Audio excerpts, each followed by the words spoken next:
I can walk. Okay, I think this is working.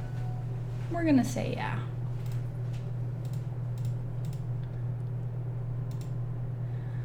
Phew. Okay. Welcome all. I hope you're having a good week. For those of you in America, I hope you get the day off tomorrow, or at least get paid extra good for working. Oh, good. So tonight, I'm hanging out. I'm painting up some Thorns of the Briar Queen. I have 3 models that are actually ready because the other 4 actually need some gap filling, and I didn't do that yet. On the bright side, I have a new stream room that's almost ready to show. So if there's a weird echo, that's why. So I apologize for that, but it will get better. So I watched this fun Games Workshop video telling me how to paint the Briar Queen and how totally easy it was with about 400 GW Citadel colors. So I bought 3 of them, and we're gonna work with that. So let's get started. Is anybody else painting tonight? Oh goodness. All right, so I'm starting with this technical paint. Yeah, so this lovely guy, my chain rasp, was primed in white. So is this the gateway into full tilt Age of Sigmar? I don't know. Maybe. I'm enjoying Shadespire because it's really fast to play and it's easy to get other people to actually play, because of course one of the hard things about war games is, you know, you have a friend and you're like, hey, you want to play this game? And they're like, sure, I love board games. And you're like, well, this one's a little more complicated. And they're like, that's okay. I've played like Cthulhu Wars or, oh my gosh, Arkham Horror. And you're like, yeah, but let me show you. And then they're like, oh yeah, no. You tape measure? No. So I'm just, you know, Shadespire, it's nice. Here's some hexes. There's some cardboard chips and some cool miniatures. So I'm working with that. Oh, well, good. I hope you do get some painting and Flint Forge. And Paul, welcome. Thanks for hanging out. So like I said, I got started here. This guy's already primed in white. I've got this one. We'll see if I can get to Briar Lady, Briar Patch Kids, and this guy, he's cute. He has an axe. And he's got a chain coming out of the ground. I don't know. He's neat. So I don't know, for whatever reason, I got the box set and I really liked the Thorns because they're different from a normal army I would play.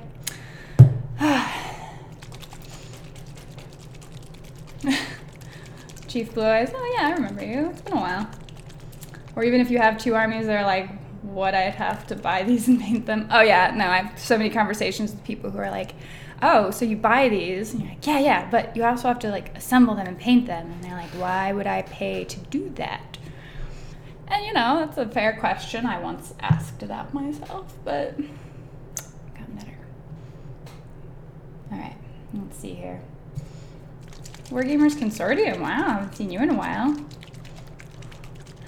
Okay, let's get started. I'm all nervous because I haven't even opened this one yet. What is it? Hexwraith Flame. It's a technical paint. It's what they say on the GW stream. It's very fancy. It's a technical paint. So I know that the green is going to be on his face and on the lower part of his cloak, but this upper part, I think I'm actually going to give it a leathery black, which I think is actually what they look like. They look more brown, but I'm going to go with a leathery black because I don't have 400 Citadel paints. So that's where we're going to start. Move to Australia. I don't know that I can afford to move to Australia. I hear it's really expensive there. But it's a really cool place. All right, let's see if I can look as professional as that dude on the GW video. It's totally, oh wow, that's really bright. Okay, right. It's funny because I normally actually paint with really dingy looking colors because I like the gross military look and everything grimy. This, I don't know, whatever, I have black washes, I can fix this. So, anywho, I'm actually not working tomorrow, so I'm very excited to work tomorrow on the channel. Oh, whatever. Do the work I want to do. So, there we go. Looking beautiful already. Fabulous, man. So this has me painting, like according to GW Dude, you paint the face, you paint the arms, you paint like everything. It's crazy. Oh, you like Hex-Ray Flame, Paul? Yeah, I've never used it before. This is the first time me cracking it open. Just splotch that right in there. Look all professional like I know what I'm doing. It's great. Doop. All right. Oh, I already painted that part. Let's just spread that around. Get back in his face there. Get his arms. I was also jealous of the GW guy who was painting it. I'm just gonna look up his name because I really feel bad saying that over and over.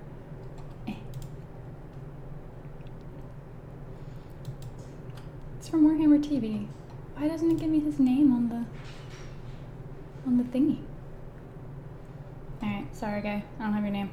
But anyway, it's funny because he'd start painting and then there'd be a swoosh and it would all be painted. I'm like, yeah. Chris Peach? Oh, maybe. I don't know. Doesn't sound familiar enough, but I only just started watching his videos. And on the back side here. So what are you guys all painting? Are you guys working on any Shadespire or I guess Age of Sigmar miniatures or anything of that nature? Maybe some War Machine? Does anybody play War Machine anymore? Alright, so that is gonna be a black leathery, but not under there. Just make this look super amazing. It's funny, it's actually been a while since I've gotten a chance to paint, and I really found myself oddly missing it. Because I hadn't played in a while either, but it's like if you don't play for a while, you want to do something, and I think painting is actually really nice in between. But I've also been listening to some of the lore stuff. Is War Machine still going? Technically, yes. And so help me, it will revivify. I believe in them. If they can just... That's a topic for another time. Anyway, Brian. Whoa, I missed a few. Sorry, I totally missed some of these. If not Duncan, you know, I think it was Duncan Mikey, actually. Just to throw that out there. Bald guy, left-handed, yes. I don't know. Yes, it was him. Painting Tau Fire Warriors, nice. All right. Boss, working on Angry Goatmen and Gobos on Squigs. They sound fun. Enjoyed seeing you hang out with 40K couple at Mini Wargaming. Oh my gosh, Mini Wargaming was so fun. If you guys get the opportunity to go to the Mini Wargaming bunker, it's such a good time. It's just, it's kind of magical. And they were very nice. They let me, use the armies they had there because I didn't pack any. So we got in a few games where we could, but you're meeting all your friends and then you're like, I don't know, let's go out to eat. Let's go out to, I don't know, everybody was really obsessed with Tim Hortons, which was fine, but it really is kind of like Dunkin' Donuts, so I don't know why everybody's obsessed with it. So, whatever. Oh, look at that beautiful amount of color. Let's see. I guess we can put some green down here. It is a technical paint. It's supposed to be able to go on everything, I hear. So we're just going to try that. You had it on all over the Briar Queen's thorns and flowery stuff. Actually, I noticed that her flowers are purple, and I scoured my many craft paints, and I have like one purple. So I'm gonna work with a burgundy, and then maybe touch up with the purple. Just not a color I own randomly.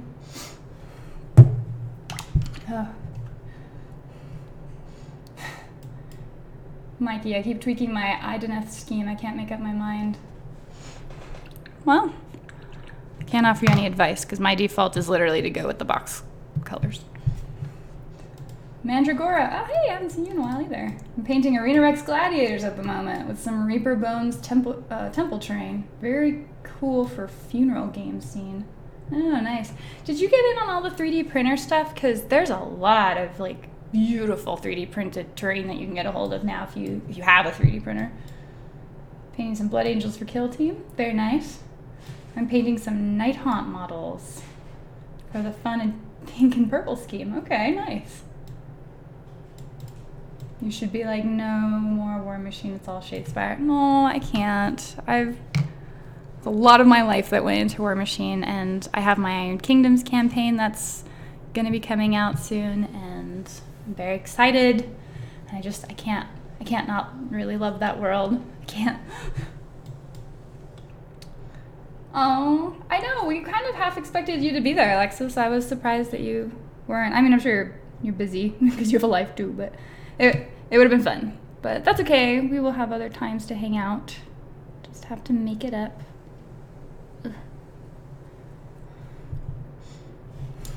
I love the Bob Ross. Yes, my happy brush.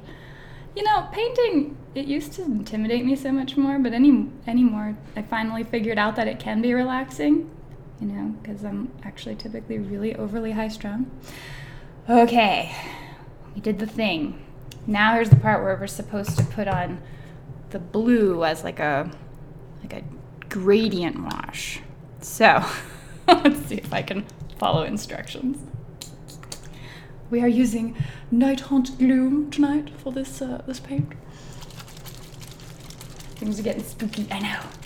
Paint some Nurgle Marines. Yeah, oh, everybody loves Nurgles so much. Ugh. Why? Mandragora, I don't have 3D printer. I might do some Dragon Tiles print terrain soon though. Okay, that'll be fun. World would revolt if I get a War Machine. I doubt it, but they'd be like, Warma what? But I would know, and that's what would matter. Okay. I'm gonna keep using the same, oh, I don't know, we'll call that a medium brush.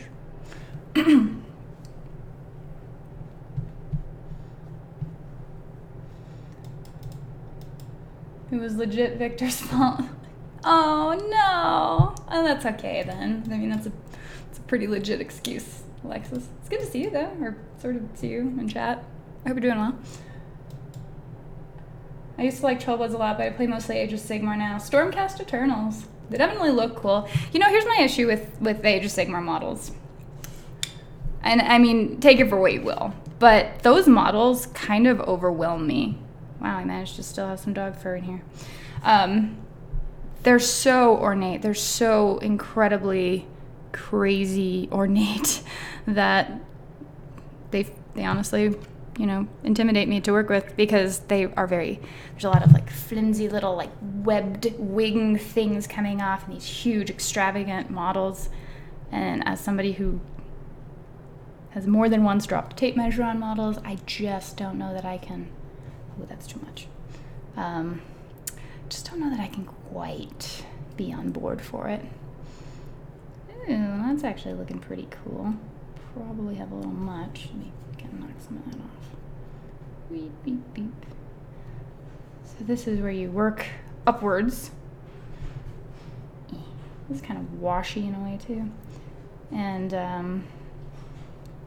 try to let it gradiate out. Maybe. And get back. Nurgle doesn't have a good catchphrase. Now corn, yeah, corn is pretty awesome. If you were to play, you know, Evil Chaos. Obviously, that's beneath me. Obviously. I might have a few Chaos armies, though, for Shadespire. And so, actually, that's kind of one of the nice things, is you can play around with all kinds of different factions for Shadespire, because it's, you know, 4 to 7 models or whatever. I'm like, okay, I can handle that. It's not a whole huge army. I like that. Ooh, this feels so messy.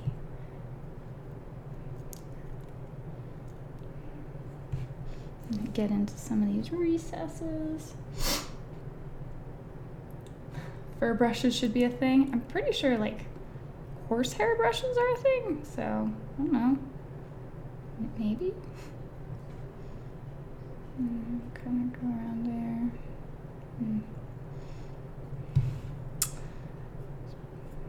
That's definitely looking better than what I've got. Let's wash that out a bit.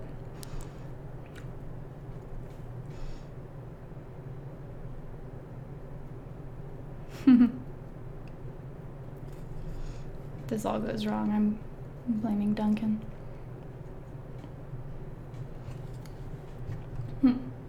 Hello from Brazil. Oh, hey Pam, Rafa, how are you? Okay, let's see here. Sean, my problem is I don't have enough paint and brushes since I started last month. Yeah, it's a bit of a slow grow. You don't want to go throwing $1,000 into... I mean, you can, but as you can see, I mostly have craft paints, and then I sort of dot in here and there with Citadel paints, because the coverage is legitimately better, but, you know, options are options, so let's get under there a little bit.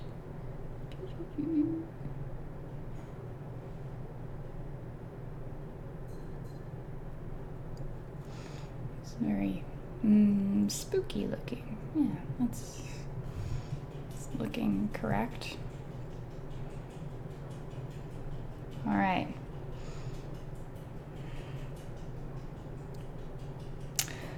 Don't think he had any of the spooky color down there, although I could probably go around his head just a touch. Give him a bit of a shadow.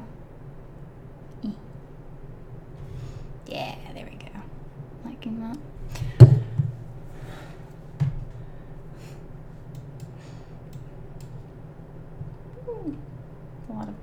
There's a lot of activity in here. Thanks, guys.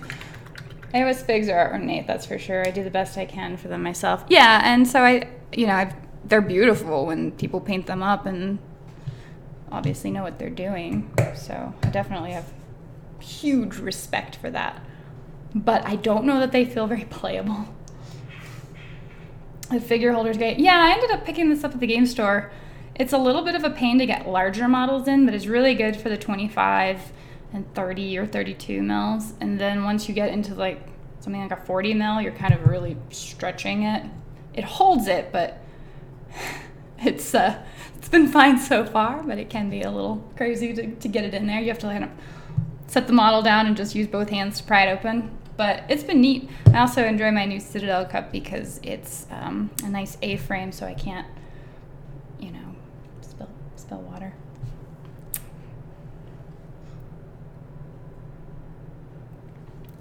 Kill Team Wednesdays are normally busy. First time no one's been around. Really? Kill Team's still super popular. It's Monday night here, and I've been missing most of the nights, but I plan to get back to it because I actually really enjoy Kill Team. And I didn't get a chance to play Kill Team when I was up at the Wargaming Bunker. I actually just did 40K straight out. I mean, I could always paint some Gasline vehicles or some Nurgle Marines or Crix models. Yeah, you got some choices there, don't you? Bye, Wargamers Consortium. Thanks for hanging out. Miss you. Rusty, this might be off topic, but have you seen ASOIAF Miniatures game? Some of the sculpts are amazing for base human. Oh gosh, what does that stand for? Obviously not. Now you got me Googling. Miniatures. Oh, the Song of Ice and Fire. Yes, I have the board game. Then I gave it to my friend Flo to paint up, and then I'll see them later. Because I didn't like, the box comes with so many, I think it's like 100 figures in there, and that was really quite crazy. So I'm going to see them all when they're painted. Brian, do you like Shadespire? I have the stuff, but I haven't played it yet. So Shadespire is interesting because it's a bit of a deck building game, and I don't actually like card games. Like, played Magic, didn't really like Magic. Played, I guess it was mostly Magic. And so any of the sort of CCGs like that, there's such a treadmill with it, and I don't think I'm really good at deck building. And so that's like a negative to me about Shadespire as far as deck building. But it's not like a huge number of cards, so it should be something I think I can actually do. I haven't really messed with building the Briar Queen's deck just yet, so I just did the one straight out of the box. As far as that goes, I have enjoyed Shadespire because it does play just so fast. You are active with your miniatures. They're generally moving around on the board. You know, the activations go pretty quick. You're flipping cards, and even though you choose what's in the deck, it doesn't ever seem to pull quite what you want. But then you're figuring out how to work with that. So I do like it. I have enjoyed it. It's a very nice, simple game. It's also a game I think I can probably stream, so that would be kind of fun. Ty, just upgraded my craft paints with 2 Army Painter D&D sets, and I'm really glad I did. I bet you probably have such better coverage. I mean, the craft paints are fine for what they do. Like, they slow me down, but with enough technique, you can kind of make them work. So when you go on to like a Vallejo paint or Citadel paint or a P3 paint, it's nice to say, oh, okay, this one coat generally does it, or you're layering on purpose. Country Gaming, hey, we're real glad to see you post again. Thank you. I'm happy to be back. She was like, nope, not painting these. Yeah, it was sort of a open the box, close the box, and send it on. I do look forward to playing it, though. I know there were some issues with the miniatures having some very delayed releases, but they look cool. I mean, Simon does a good job with their minis. Angry soldiers on Instagram acquiring furniture. Yes. Very, very funny, Brian. Speaking of which, you still have to pick up my movie chairs. Makes me miss Mordheim. Yeah, Mordheim. So whenever I played Mordheim, it was once at Valhalla as a miniature and then multiple times on the video game. And it's fun. I like the RPG element of it, which you don't quite have in Shadespire. I mean, you can build your warband up and you can build your card deck, which is kind of like, it's not really an RPG in that regard. I think Blackstone Fortress is supposed to do more of that. Chev, I'm actually filming a Mordheim battle report tomorrow. Hey, there you go. I went crazy on metallic craft paints. Yeah, that happens. Okay, so here's the part where I'm supposed to do an awesome dry brush. Just a nice, smooth dry brush over everything, and it's supposed to look perfect after that. That's what Duncan told me. I think it's Duncan. Oh, God. Okay, let's see. And opening this one for the first time, we're using Ulthuan Gray. Okay, good. All right, dry brush that little sucker on there. This is fun. I missed hanging out with you guys. Went crazy on scale 75 paints at Adepticon. Oh man. Those are definitely awesome. So I don't know like a whole lot about the different painting qualities, you know? Like what is particularly amazing versus others. I have heard different things. Like obviously the washes on GW are just basically the best. That's too much stuff.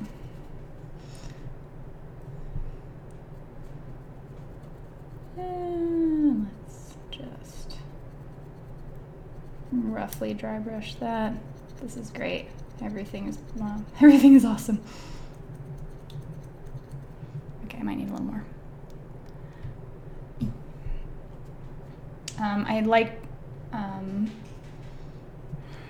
I didn't really like GW's skin tone paints. They seemed very, I don't know, I just didn't like the luminosity of them.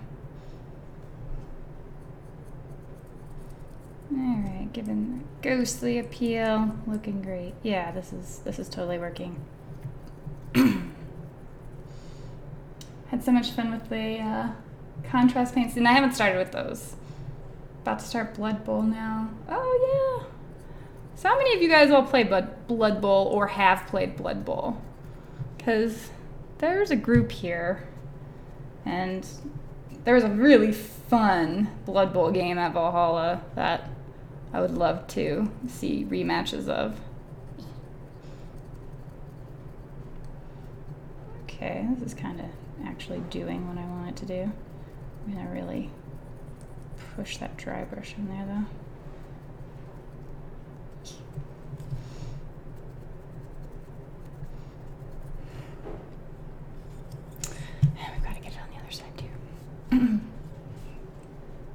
half years ago.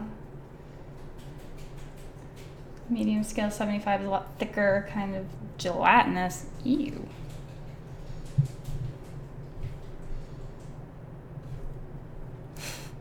Yes, exactly, Chief. Thank you.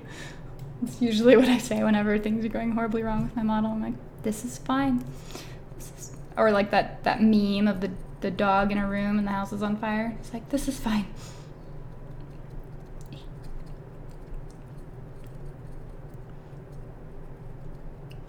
Probably getting a little happy on my gray there, but I really want to wash it out. I want this to look very spectery.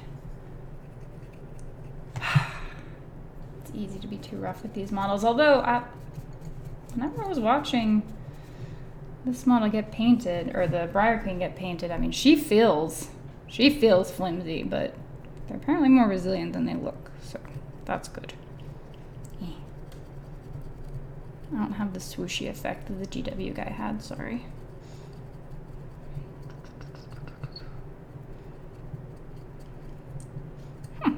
This is kind of looking cool though. Enjoying the fading.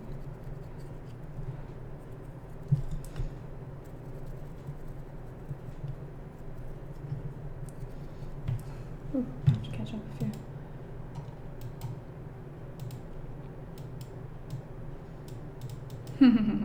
Oh, okay. I'm literally following what like the GW guy did, just so you know. To W2 the G. I love your Kador, Brian says. I love your Kador. I hope Privateer can pull it together and grow again. They're working on it. I don't know if you guys saw the keynote speech. While I was at Mini Wargaming, they had Lock and Load event up in Bellevue, and I didn't go to that. I've actually never been to a Lock and Load, but their keynote was talking about changes to the current game, you know, Mark III, the changes in the story, because if you follow the story at all, there's big stuff happening with the Infernals. They're a new playable faction. They've co-opted some of the characters that you already know in order to help kind of take them to their side. There are people helping the Infernals, I should say. But also, they announced an all-new wargame, like a whole new wargame that's an actual sci-fi. So that had my attention because, I don't know, I think they could do a lot with it. I really, again, like the Iron Kingdoms world. I think it's an incredibly well-fleshed-out world. It's just a shame that most players don't care about it. But it's a really interesting world. And so they're doing this, it's called Warcaster, as the new sci-fi game. Don't know much of anything about it yet, but it's sort of like in a futuristic version, I believe a futuristic setting of the Iron Kingdoms-ish. They did say it's not going to be like the Iron Kingdoms as you know it, but I think it's a future version of it. Okay, that's sort of doing what I want. Sweet. So, let's pick out some details, shall we? Are you going to Nova? I don't know. It's unlikely at this point. I don't know that I can do much more traveling. Canada took a lot out of me. And I already had to miss Las Vegas LVO this year, so we'll see. We'll see. I take it you're going to Nova, Alexis? Chief Blue Eyes, I like the Treeman team from ages ago. I used to give the halfling the ball and have the Treeman throw the halfling for a touchdown. See, and that's some of the stuff I hear. Like, I always love hearing people's Blood Bowl stories because they seem so ridiculous and so insane. And it feels like every game is like that, so we'll see. We'll see if I can pull something really cool together for Blood Bowl. Paul, I've played Blood Bowl a couple of times with my Tuesday group. Easy to learn and rather fun. Nice. Gary McGregor, I have played Blood Bowl. We'll be playing again soon. Nice. Yeah, it feels like it had a resurgence recently, too. I mean, I guess it's always been around, right? Let's see. I almost picked the halfling just because of the Treeman throwing a player. Nice. Used to play Wood Elves in Blood Bowl, the old edition. Cool. War Machine is popular at my LGS. friendly local gaming store. Nice. Well, I'm glad it is. And I know there are plenty of places that still have a meta. I mean, Albuquerque still has a meta. I think it's just a very small group. War Machine lore is what drew me into War Machine Hordes. Thank you. I'm glad you're one of like 10 people who have read the lore on War Machine, so that's awesome. Mikey, Privateer making a whole new game? That's interesting considering they need to work on getting War Hordes back up. Do you think they're being a little premature? No, I think that having a sci-fi title in their roster is actually really useful. I think that they were trying to figure it out with a lot of the smaller games they put out. Company of Iron honestly should have been a better release than it was. It had so much potential, and I feel like it got kind of mired. High Command, I don't know that anybody actually plays that one. Undercity is legitimately fun, but people don't generally play that. Hey Patrick, how you doing? So yes, I think having a sci-fi game in their repertoire of stuff is absolutely necessary. I mean, think about the market share for that, because 40K is the largest war game out there. People love Battletech, at least here in Albuquerque. They still really love Battletech. Infinity is popular and strong. Star Wars, and there's a lot to be said for the IP, but they're very strong. So there's a lot of potential with that, because if you think about with the Iron Kingdoms, the way Cortexes work, and if they take that and continue to develop it into 5,000 years in the future or whatever, you can imagine like spaceships with cortexes that have sentience. So it's like a Leviathan, sort of like Farscape, but it's still like a warjack. And I don't know, I feel like there's a lot of really cool stuff that could happen with it. So, and they might also be looking at trying to actually capture the player base of casual people, because unfortunately 3rd edition did not do much to keep their casual players, we'll say. And I think they're working on that, but War Machine has a rough reputation right now. Anytime I've gone to Adepticon, go to the 40K room, they're like, ooh, you play War Machine? Those guys are jerks. I'm sorry. I don't know what to tell you. So that's going to have to like fade away on its own, but a new game actually would probably be a really good opportunity for them to do that. That's my super long opinion of it. Well, maybe I'll see you there, Alexis. I don't know, though. It's across that country. Wolf Lancer, so I took it you won't be at Gen Con then? No, I won't. I've never been to Gen Con, although I really want to go, but at the same time, it also looks super intimidating because there's like 65,000 people that go there, and holy cow. The last time I went to a convention that big was PAX back in 2012, and it was like 65,000 people. It's crazy. Let's see, Chief. Privateer is going so all over the place with so many games lately. I wish they would just focus. I love getting all the faction books just to read the lore. Yes, and I've been enjoying the novels too. I think those are good directions for people to go. So I agree. They are trying. They're trying with War Hordes, I think.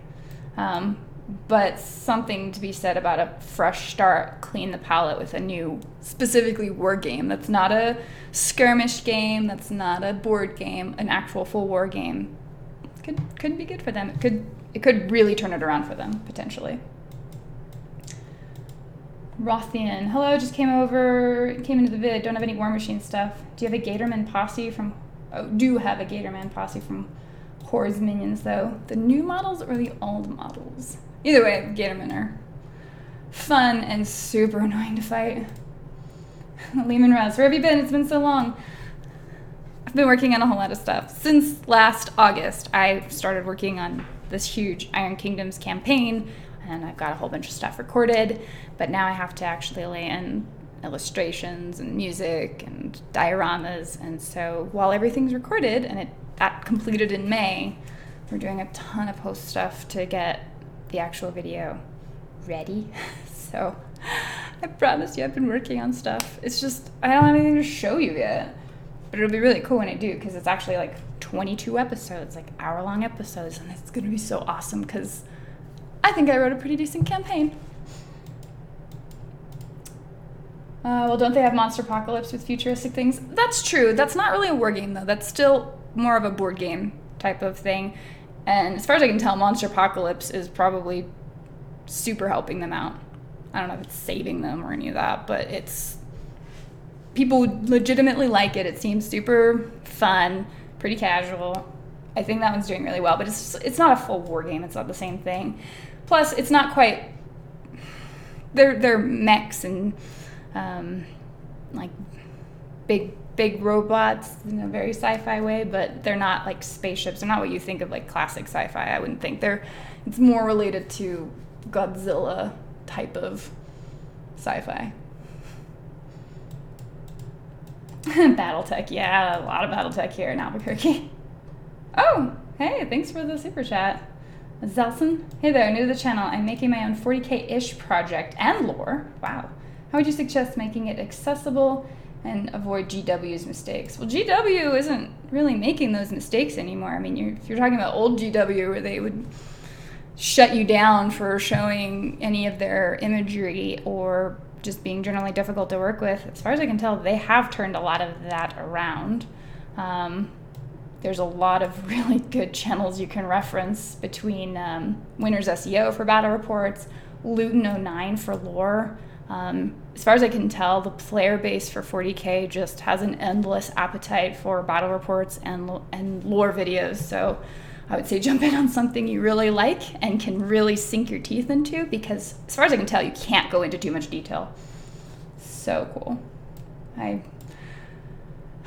And I feel bad because my friend Ryan with House of Dice has made 2 now videos on lore, and they're very well done, very well organized, well laid out, interesting to listen to, but just doesn't have the same fan base. War Machine is still fantastic, like the figs very much. I know, they're still really beautiful, and they keep coming out with such cool stuff, and some of their mini crate stuff is really incredible too. Whew. Wow, I missed a whole bunch of these, sorry. I loved Company of Iron, I agree. They should have done a better job with it. Love the game for the lore, though. I agree.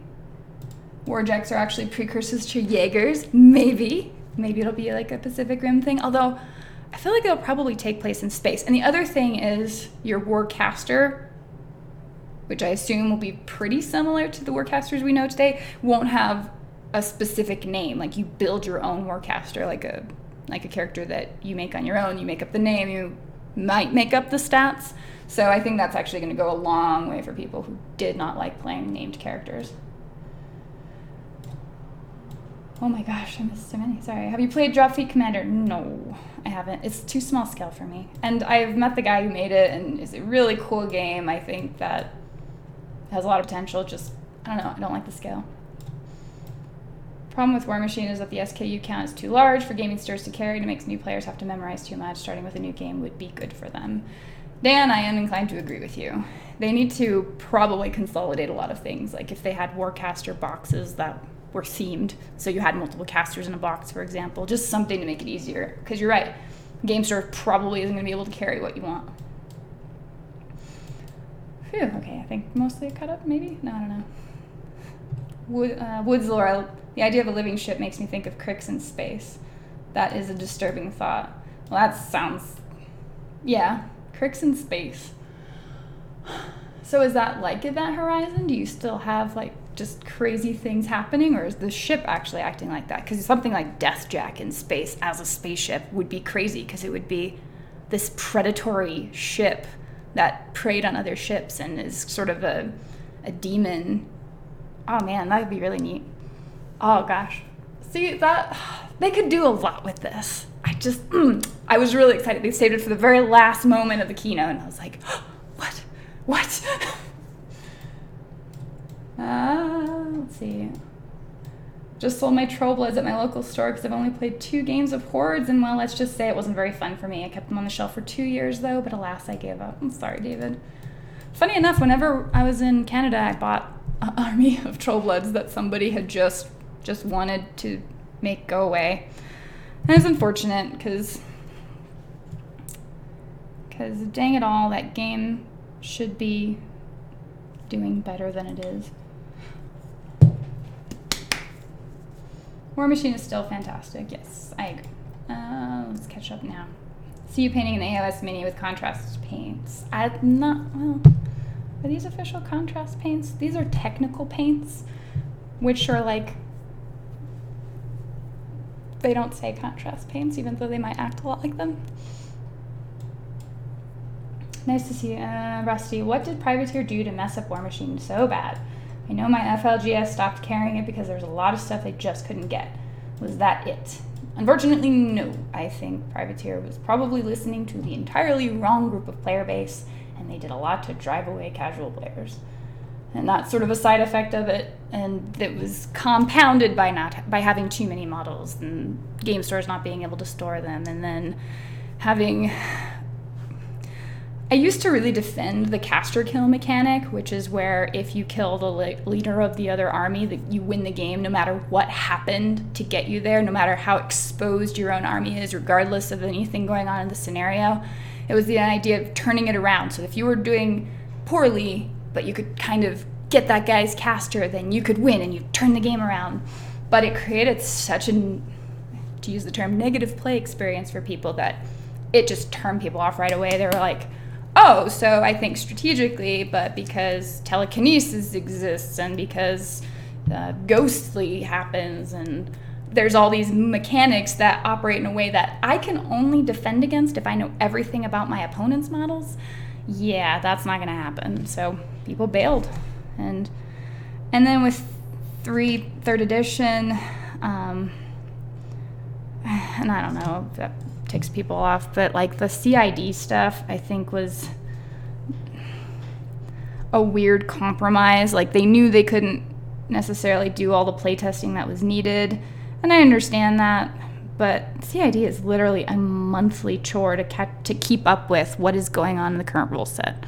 And at the end of the day, War Machine just became too jealous of a game. You couldn't just play that and then go play 40K on Sunday. You had to spend all your time memorizing the new stuff for War Machine and the new rules and how that was going to affect your interactions, because everything does affect your interactions. There's huge chain synergies and stuff to consider whenever there's a change to a model, and all of that I think just totally overwhelmed people, because when Mark III came out, there were a lot of players who were on the fence who just decided that was a perfect time to leave. And it's unfortunate. Paul, I remember Adam from Tabletop Minions mentioning them extending the field. Yeah. Look at the posse box. The copyright says 07. They are metal, for sure. Have you played Star Wars Legion? Considering the cost of the hobby, it's pretty cheap considering. I have not played Star Wars Legion. I did play X-Wing way back when. I still think X-Wing's pretty fun. That had a cool thing going for it. All the pre-painted miniatures, all of the little templates. And it's kind of funny because in a way it almost fools you into thinking, oh, this is much simpler. I'm not using a measuring tape. There's just this template of like, what, 10 or something in there that you use to do your ship maneuvers. I'm like, okay, yeah, it's not like using a tape measure at all. But it was a fun game. It was a very casual, easy to get into game. I appreciated it.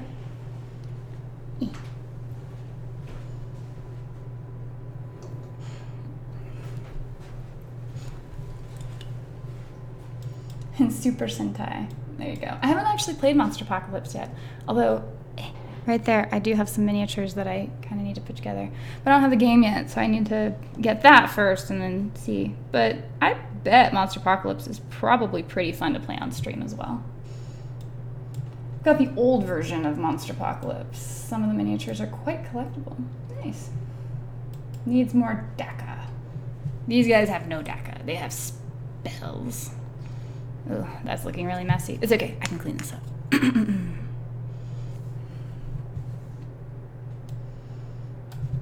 Queen and Wargamer Girl are my fave / couple. There you go.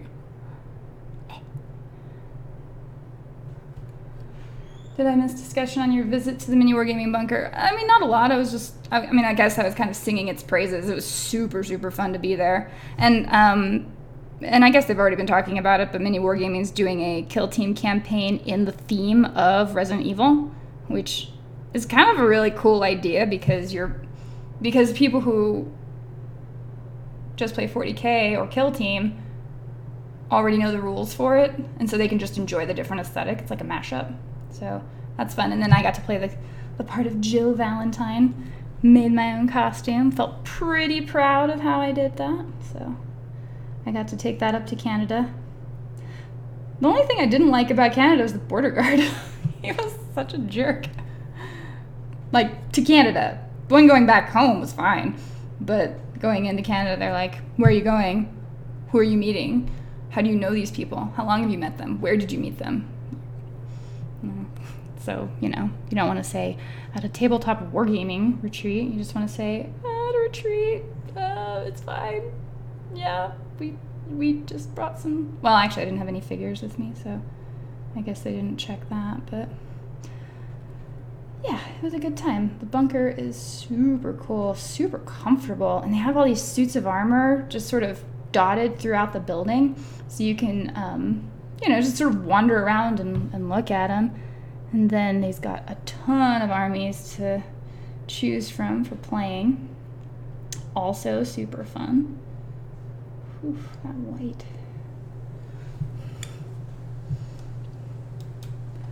One of my favorite novels from Privateer is On the Black Tide about Icos, Scourge of the Meritus, before he became captain. I have to catch up on those. I read all the Black River regulars and, of course, the main novels, like Stormbreak is what I'm in right now. But some of the other ones I have to catch up on include pretty much everything to do with the pirates. They were not my high priority. And I don't know. Maybe the novel makes Icos seem more interesting. A lot of the Crix dudes always struck me as very edgelordy. Just, yeah, whatever, Denegra. Let's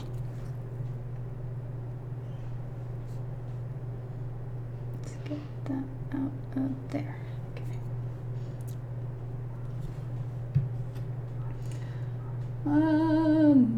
Dave Dog, are you ever going to the new mini wargaming bunker in Canada? I was just there. I was there like a week ago.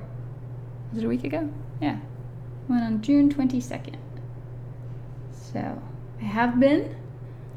I would do it again.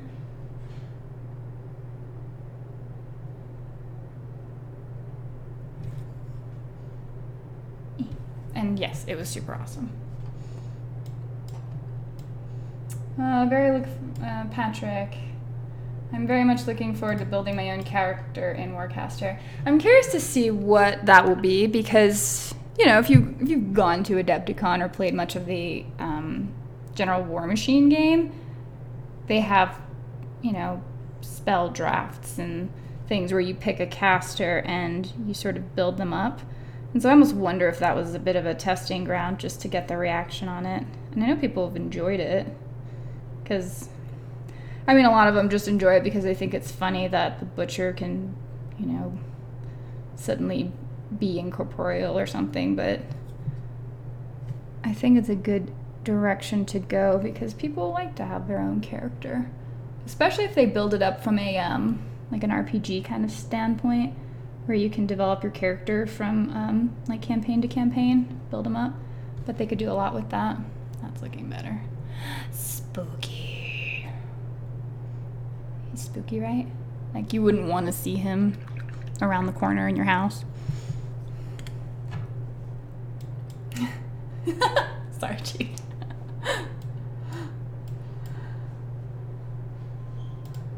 Okay, sorry, I missed a lot of this. I really like that sister model. Picked up two, painting one from Red. Yes, thank you, Paul. Super appreciate that. Super cool. Anyone know if that black is from Badger Paints? Can't get them easily. This black is a craft paint, and it's actually my favorite leather because it has almost a green in it, but like a lot of gray green in it as a black, and when you black wash it, it looks so perfectly like leather. I actually prefer that paint to others.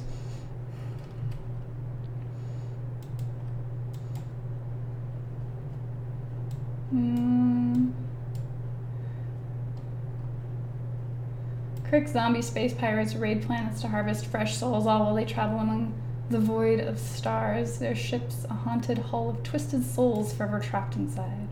Yeah, see, you could do stuff like that. I bet it could really open up some really interesting novels too. I have a collection of Trollbloods. I've not played the game because no one around me does, but I enjoy the faction and the lore. I'm not a fan of Warhammer due to local players are rather rude. Oh no. I think my local group's actually super nice. A whole lot of just pretty laid-back people. But obviously, since it's such a huge game, I imagine you get a very, very, very diverse player base. Let's fix that there. Models on YouTube picked a privateer shouldn't have gotten rid of printed material. Losing no quarter hurt too. It did, and I'm sure it was a cost thing, but man, it was nice to have something to carry around with you and read about and get interested in the lore. And they had, I miss the Gavin Kyle files. I miss their hostile territory campaign stuff where they do give you, in fact, a different way of playing the game with an actual scenario to conquer instead of just here's a square or a circle to fight over. It's like, here's a model to fight over. Wow, there's a concept. Get some freaking terrain going on in the game again. And War Machine plays pretty fun with terrain. It's just a lot of people are like, that's not the rules, so no. No, whatever. I'm not trying to be like a embittered player. I'm just a frustrated one.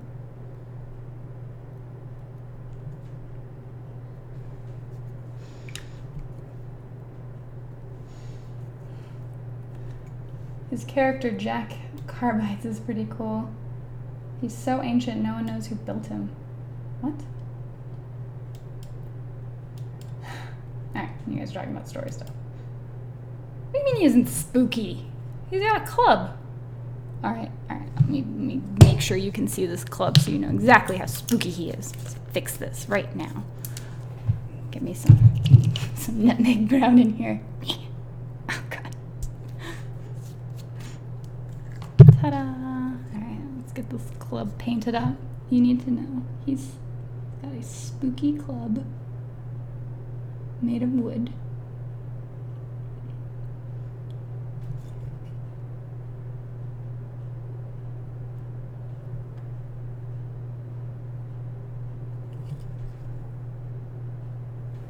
Sorry, I don't even see the top of my head, I guess.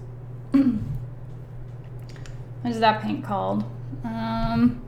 This one's wrought iron. This undercoat green is Hexray Flame. This blue-ish color is called Night Haunt Gloom. And I dry brushed it with this Uthuian gray. And now I'm painting nutmeg brown on this wooden handle. Moving really fast, as you can see. Citadel contrast paints are great on bumpy organic textures like AOS Seraphim and Tyranids. Not convinced about plain flat surfaces. They look naff on Space Marine shoulder pads. Interesting. Which is easier to use in your opinion? I use Citadel, but I would venture out to use more. I mean, I'm not obviously very picky when it comes to my miniature paints. You know, there's some deal breaker ones. Whatever you use for your skin tone, I think, is an important one because it's your character's face.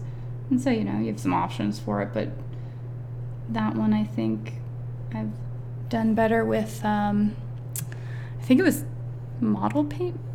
Model paint? Or it's a little guy. It's not a Vallejo. I think it is just model paint.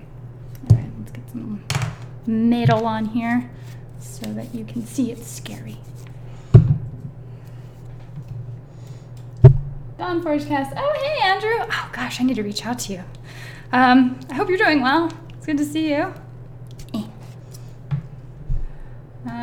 Patrick, I painted the entire AOS starter set in Night On, so you can find them on my Instagram. Ew, really? I'll have to find you on Instagram. I just sort of started figuring that one out. There's too many social medias and they intimidate me. Metal. Angry Metal Club. Yeah. I usually also paint over a primed gray, so painting over a primed white is interesting. It definitely changes my approach. See, is he scary now? I mean, he does have a club. I would be kind of concerned, at least. Is he not concerning? Maybe? Wait, they got rid of no quarter? Got one for the Crucible guide. Yeah, that was the last one. I think it went to 6, and then they were done. Donezo. And I think there might be some interest in pursuing an electronic format of it, but all's quiet on that front. So, kind of a wait-and-see situation with no quarter. It was really good, and I think, as a game company, it does you well to keep your player invested in stuff happening in the game. And it doesn't always have to be just miniature after miniature. It can be stories and cool new ways of playing the game, which they did do. I mean, No Quarter came out with their Extreme Colossal Wrestling, and there's a racing one for the battle engines. All right, I'm gonna have to let that dry. Let's paint some chains. Happy chains.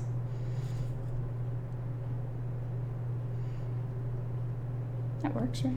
There you go. Vallejo is great, just peels off easier than GW, but has better colors. GW White Scar is rubbish, for example. I don't know, I have a few whites. Oh no, I didn't know that, Andrew. Oh gosh, sorry. I keep losing track of the chat. Clubs are scary. Thank you. Let's catch up a little bit more in the chat.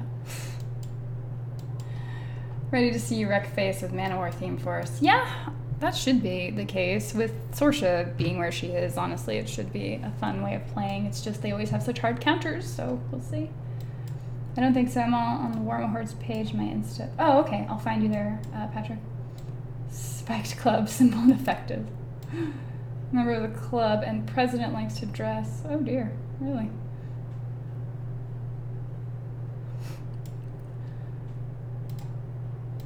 Baby Serenity was born about 3 weeks after Valhalla. Oh no, you were so worried.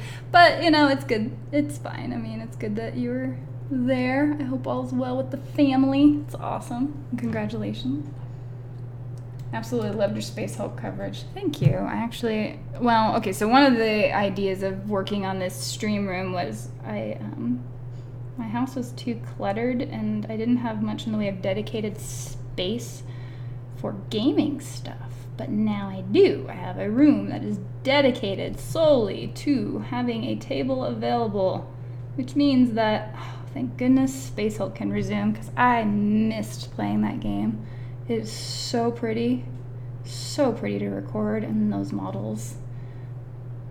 My friend Flo did a lot of work on those, and she did a really good job. And then I don't think I painted any of them, so they look great.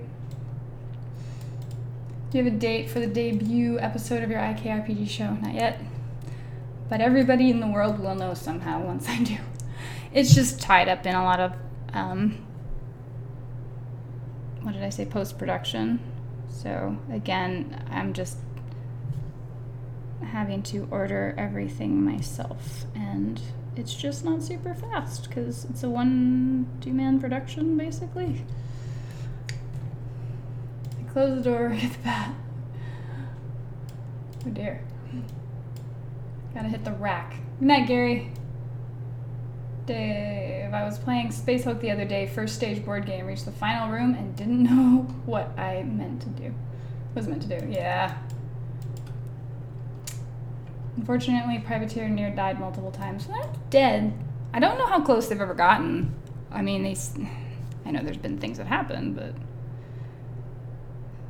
they are a well-established company. They've been around for almost 20 years. So it's not like something like that dies so fast. But I'm really glad they're coming out with a sci-fi game. Let's just say that. As a Champions player, near death is not an issue. Never played Space Hulk. Should give it a try sometime. Should. It's fun. And it's not super fast to play, but it's got a really cool creepy spaceship feel to it. Warhammer Underworld bands are awesome. I agree. I've got quite a few of them. How do I learn to paint with no limbs?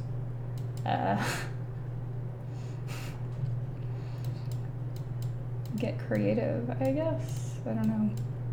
Space Hulk Tactics on sale on Steam. Super tempted. Oh no. Oh my gosh.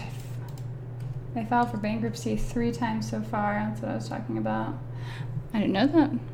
I haven't followed them that closely, but it's 3 times?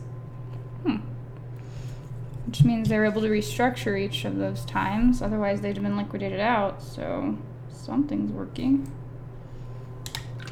I'm letting paint dry on my brush. This is not good. Oh no, my website froze.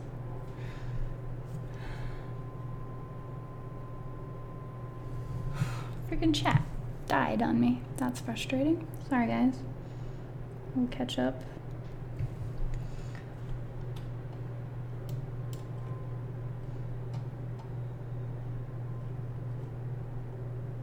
Tactics is awesome. My Gene Stealers are painted in that color scheme. Oh yeah, nice. Tell you what's good on Blood Bowl. I haven't played Blood Bowl on the PC. That could be interesting. Kind of sad to hear the PP glum. We're all looking forward to Wargamer Girl battle reports. They'll happen, don't worry. I just had to catch up on some other stuff and refigure my own life a bit.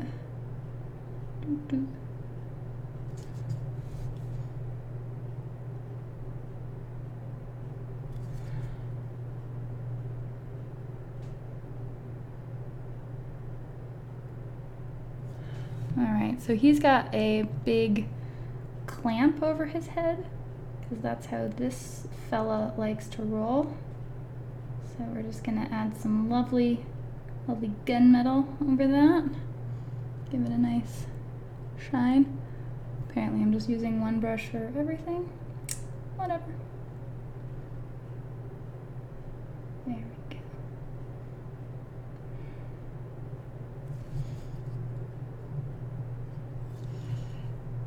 So there we go, now he has chains and he's spooky. Spooky. I'm gonna have to go over that a little bit with the wrought iron. Go over that again with my nutmeg brown, and then we can start washing.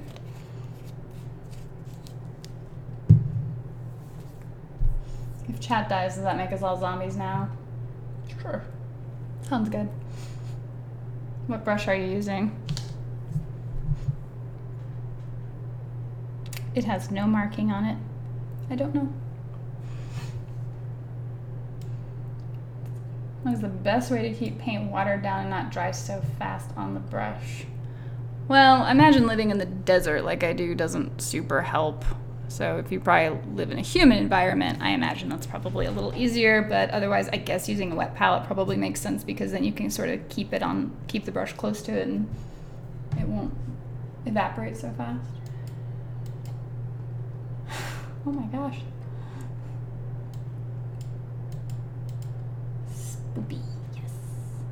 I've got Blood Bowl 2 complete as well. In fact, Space Hulk and Blood Bowl are the only Games Workshop games I've properly played in real life. It was a long time ago when I was in high school back. Fair enough. What are your thoughts on Age of Sigmar? Since the 2nd edition AOS's popularity has grown, and I hope that it helps to spur more fantasy-oriented games than just what is already out. You have a wet palette, but it's still not as effective. I mean, if you're just, I guess you can try keeping your brush just more damp. I don't have a lot of good advice for you on that, because I'm a fairly mediocre painter myself, and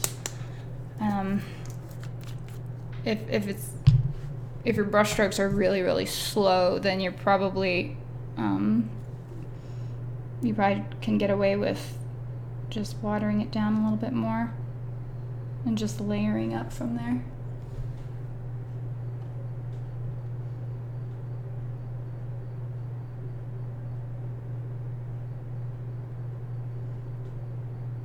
Yeah, gotta sleep. Thanks, Brian. Appreciate you hanging out.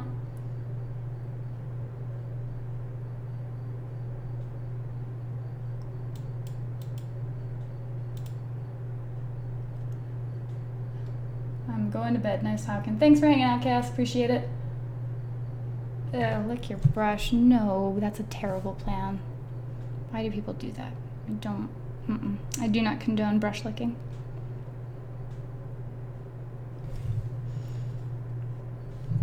Okay. So, I believe this wrought iron is about where I want it to be. And, oh yeah, I need to put the brown back on. Do you guys ever forget which color you're about to go on to? Because I pretty oftentimes do.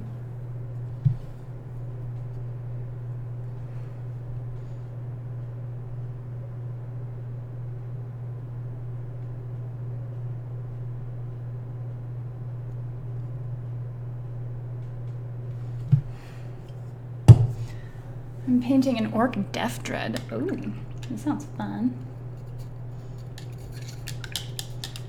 Andrew wasn't able to fly up to Canada. Silly mini wargaming, but how was the grand opening of the bunker? It was fantastic. The mayor came out and they gave him a huge big orc DACA gun and took pictures of him in one of the rooms, which was pretty hilarious.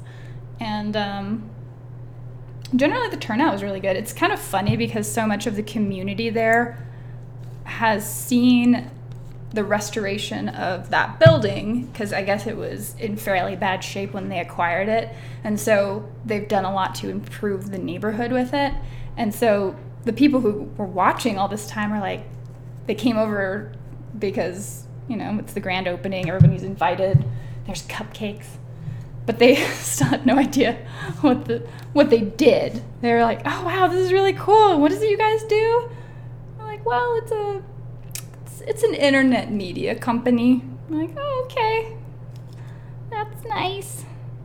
So, but they were very sweet. It's across from this apartment complex, and I'm sure that they were super fascinated watching all of the renovations happening during the, 2 years they worked on that? So, very cool, very fun.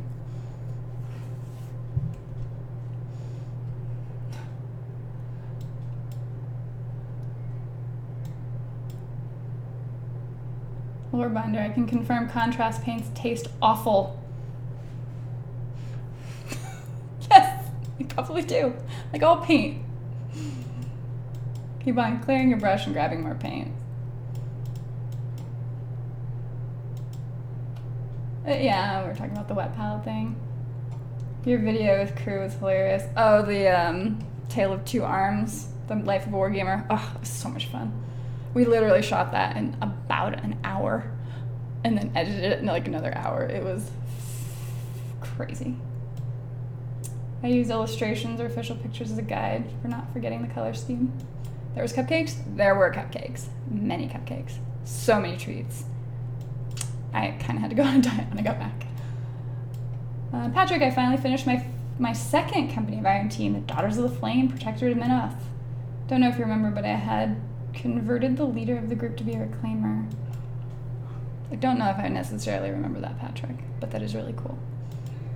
Imagine living down the same street as the mini wargaming bunker, but everybody in Welland has no idea what mini wargaming is about or do. Like, it's hilarious because the only people who know about mini wargaming are people who have to travel to come see them.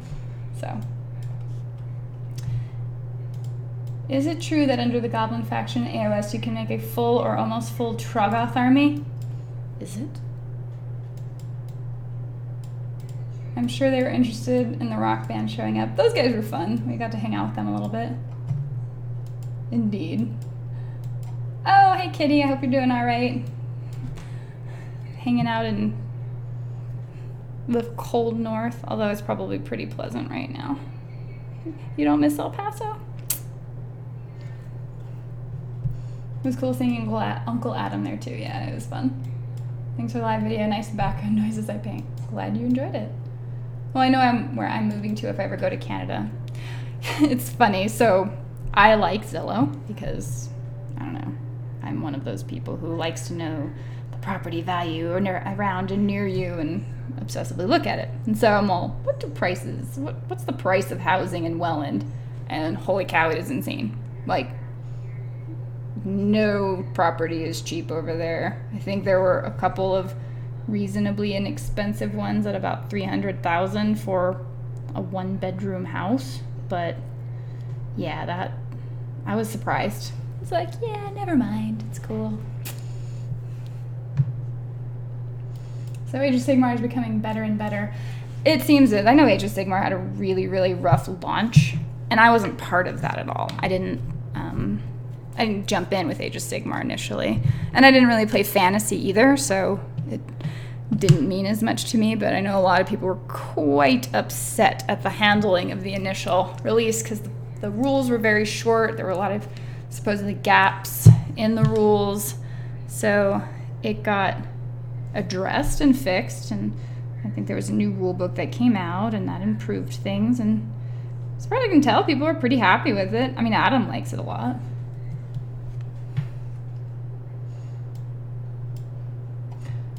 Warhammer Fantasy Battle 9th edition. See, I don't know. I didn't play that. Don't forget Goth. Yeah, the Goth Rockers did a good job. Makes me want to get into AOS despite the players around me. Man, the players make or break a war game, though.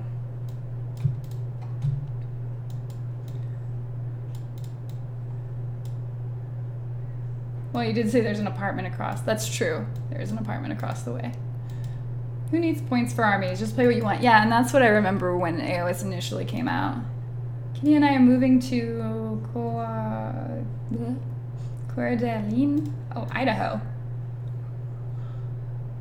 Well, I would totally visit you guys, but you just moved. In Spain, we do have groups of people who still play Old Hammer. The players make or break any game. That is a true fact. And kind of relates back to our earlier discussion.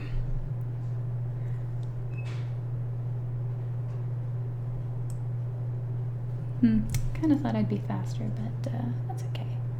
It's looking pretty good. Let's get some of this dirt filled in. I hate unfinished bases. Drive me nuts. It's kind of funny because you can cheat a lot with a base. If you have a completed or painted base and the miniature just has base coats on it, it looks significantly more painted than if you have a fully painted model on a base with nothing. That's been my personal view of it. You can kind of tell too, because if you look at my battle reports, like my mana were go unpainted for years. But they look fine.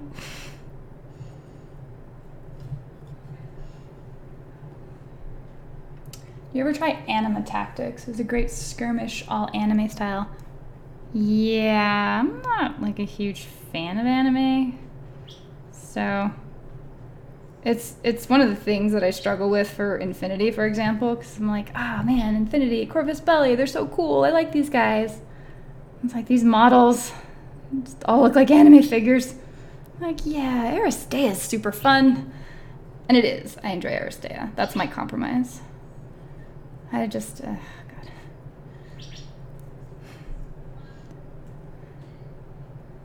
And I'm not saying there's no good animes. I'm just not a huge fan of the aesthetic. That's already better. What is that brown you are using? This is Apple Barrel Nutmeg Brown. You can buy it for about 50 cents at any craft store. And it's awesome because it black washes quite well.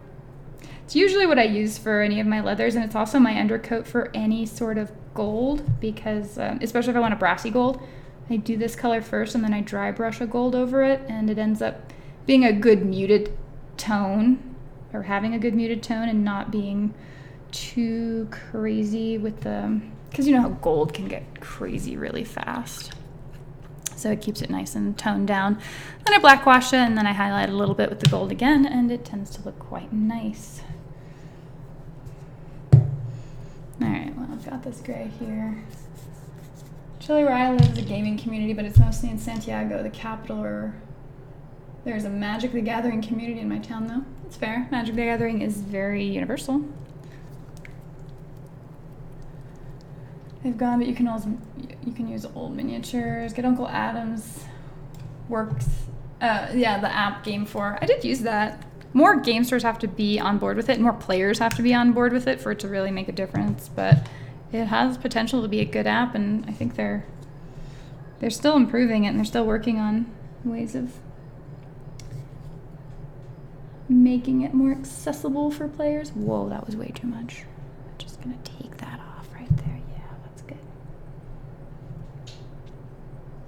Painting my gray primer over with more gray. Oh, I don't have the right gray up here. Oh well. Find new folks around you to play. Coeur d'Alene, thank you, Patrick. I just paint my bases one solid color. I'm a base snob. I ordered junkyard, scrapyard bases for my orcs and infestation bases for my Nurgle Death Guard. Nice. So, I mean, they probably look really awesome. And good on you. Okay, what am I doing now? So, this guy, he's got this color on him. He's got this. I kind of need to let things dry a little more before I do much else. And that green, I guess I can probably start messing with the thorns that you can add. I do basically the same. Country gaming, I do basically the same, and then glue on small stones designed for iguana cages. He's spooky. I mean, if you're running around with a big clamp thing around your head, I mean, people have got to take you somewhat seriously. Just saying. Let's try out this green technique. So on the video, he had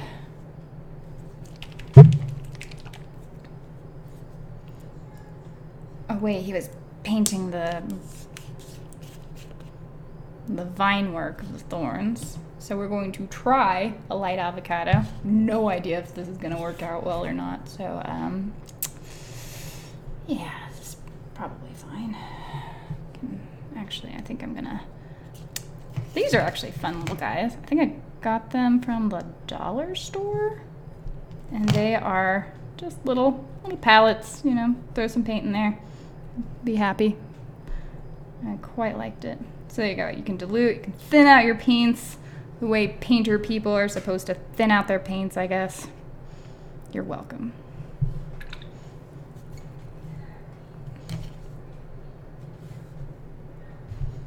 Let's try getting, there we go. That's more of a viney color over all this. It's actually not thick enough.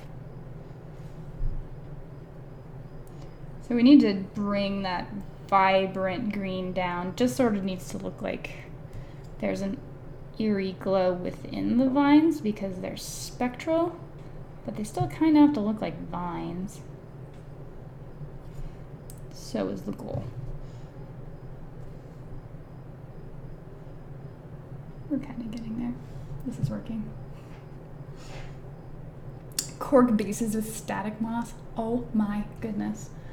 Yeah, in New Mexico here, it's really easy to find all kinds of tiny little rocks and sand, so it's usually what my bases are.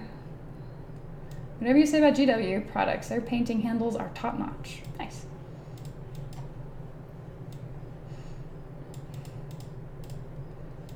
Handy little palette. I know, I love it. Oh no, I think my computer's slowing down again. I don't know why it's so tired. I was just editing on it earlier.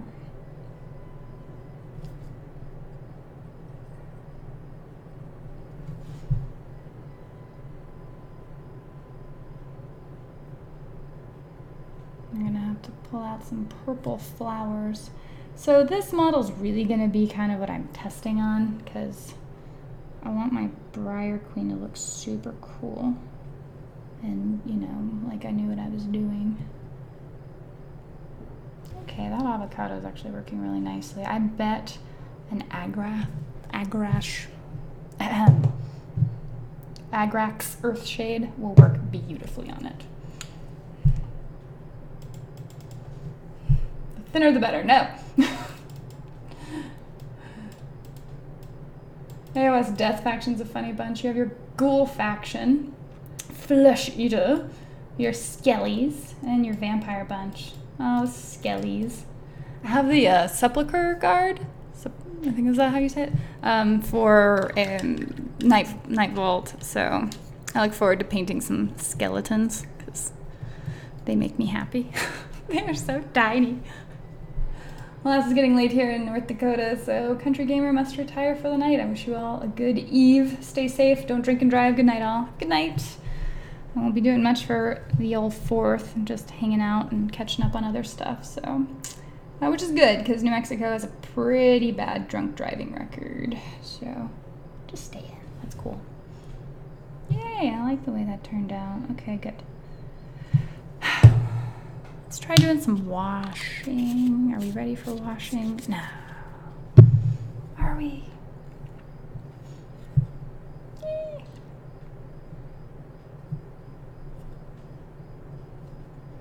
Green and spectery. Actually, your face needs a little bit more highlighting, I think. Yeah, let's touch that up. Fix my wrought iron. Dave Dog, I thought about buying a bunch of AOS Undead and making an army with Aragorn miniatures as the leader. Aww. Nice reference.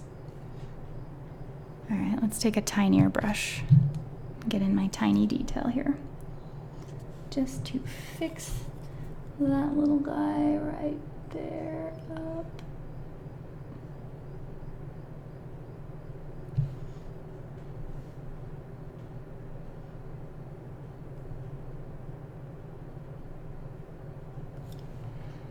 There we go. And add a little bit more highlight again to his face so that you can see his spooky face.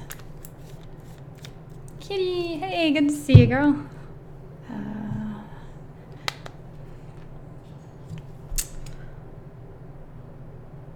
Dry brush or highlight? I'm gonna go with the more subtle. Got a ticket in New Mexico for following too closely to my dad. Yep, they pick and choose for sure. For sure. So, sorry that was your experience. It's always fun when people who don't visit get ticketed right away for something stupid.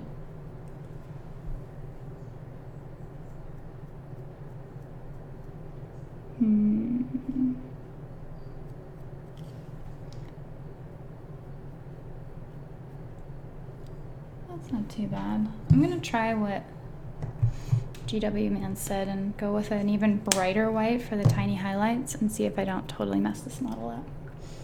Tried getting Kitty into Shadespire. She likes Zarbag Gits, though we haven't bought them yet.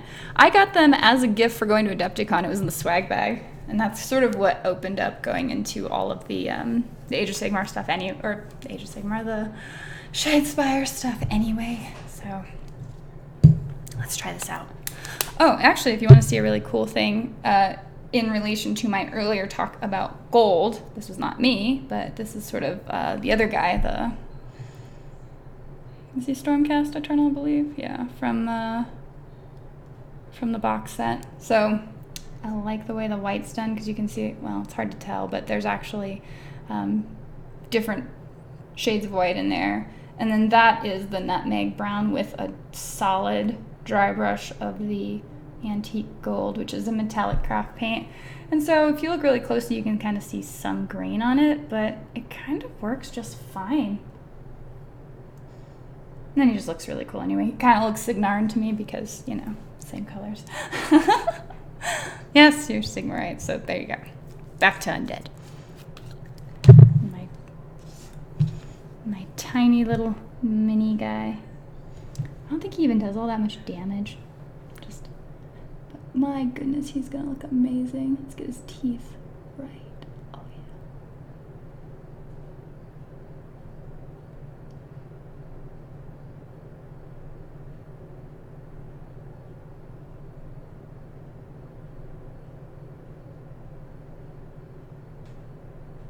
There we go. So now you can see his teeth stand out a little more. His totally more spooky now. It's definitely the case.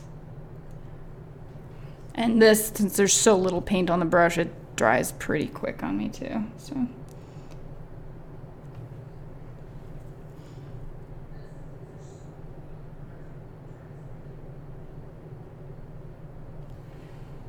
All right, there we go. And then they were also highlighting parts on his hand, like his knuckles and stuff, so you can kind of go over that a bit. Unfortunately, the brush I have, I can't super recommend because it curls.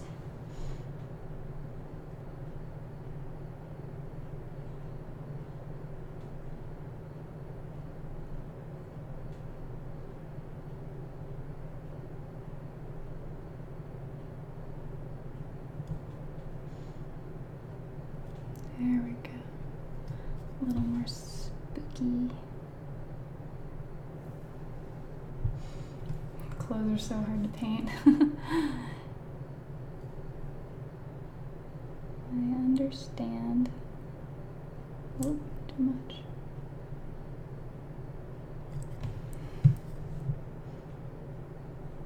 This model holder has been really nice. Typically I actually just hold the base, but I have to say this has been definitely a nice step up.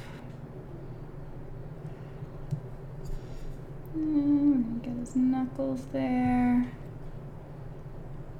Okay, all right. And I have to bring out the wrought iron again because I overstepped on some of my other stuff. And the dreaded brush curl. See, you know what I mean. It's rough. I'm gonna use a little bitty brush and fix this. So that there can be filled in. That there can be filled in. This corner by this guy's elbow got a little happy there, or missed it.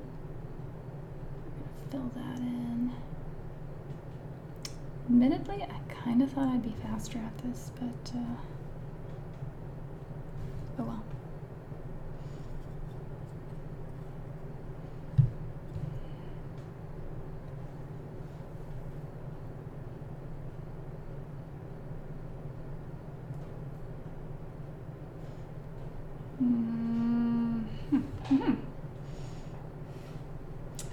Brush curls are better than having the head of the brush fall off into your paint.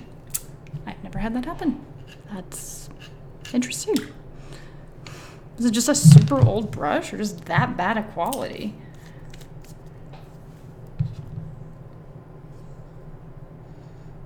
All right, I really want to see what the ag rash looks like on the vines here, so we're gonna do it. Just gonna jump in. I don't care. Played Garrix, Reavers, and Shadespire, but got bored one day and bashed a Gene Stealer arm into one. Oh, yes. Have you seen many UFOs in your area of New Mexico? I have.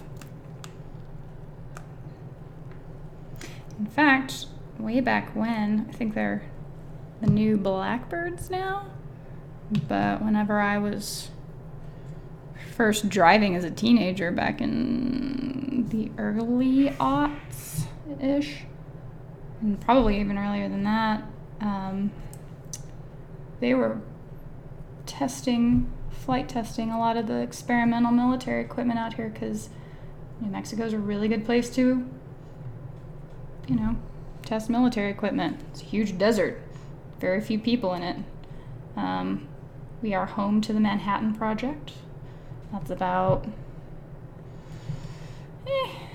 80 to 100 miles south of me. They do tours of the area over there. Oh yeah, that's beautiful. That's just lovely. Okay, I've got my vines like exactly the way I want them. Still clear up some of the details. I'm a sloppy painter. Still waiting. Yes, I know. I'm working on it. I will get the purple flowers. So yes, UFOs, totally happening. In fact, fun fact, this weekend I am going down to Roswell for the UFO festival because it's fun. get me a nice tinfoil hat, hang out. What do you like on the edge of the base? Black or other colors? I would probably just do black on any of these miniatures. For my War Machine models, I would paint the arcs on the base, and that was really nice, so I would do that. It was supposed to be a good brush, however it was not. Oh, I'm sorry, it's horrible. What's the black thing holding your miniature? This is a Citadel model holder. I think it was like $8. I can't remember. It was worth it. Like, I saw it and it figured it was worth giving it a shot, and it has been super convenient, so I appreciate it. Did you ever visit George R.R. Martin in Santa Fe? Yes, I have had conversations with George R.R. Martin, actually, because I've gone to his theater multiple times. He did an interview with Peter S. Beagle, who's one of my favorite authors ever. And then he also had an interview with Tony DiTerlizzi from the Spiderwick Chronicles. And, yeah.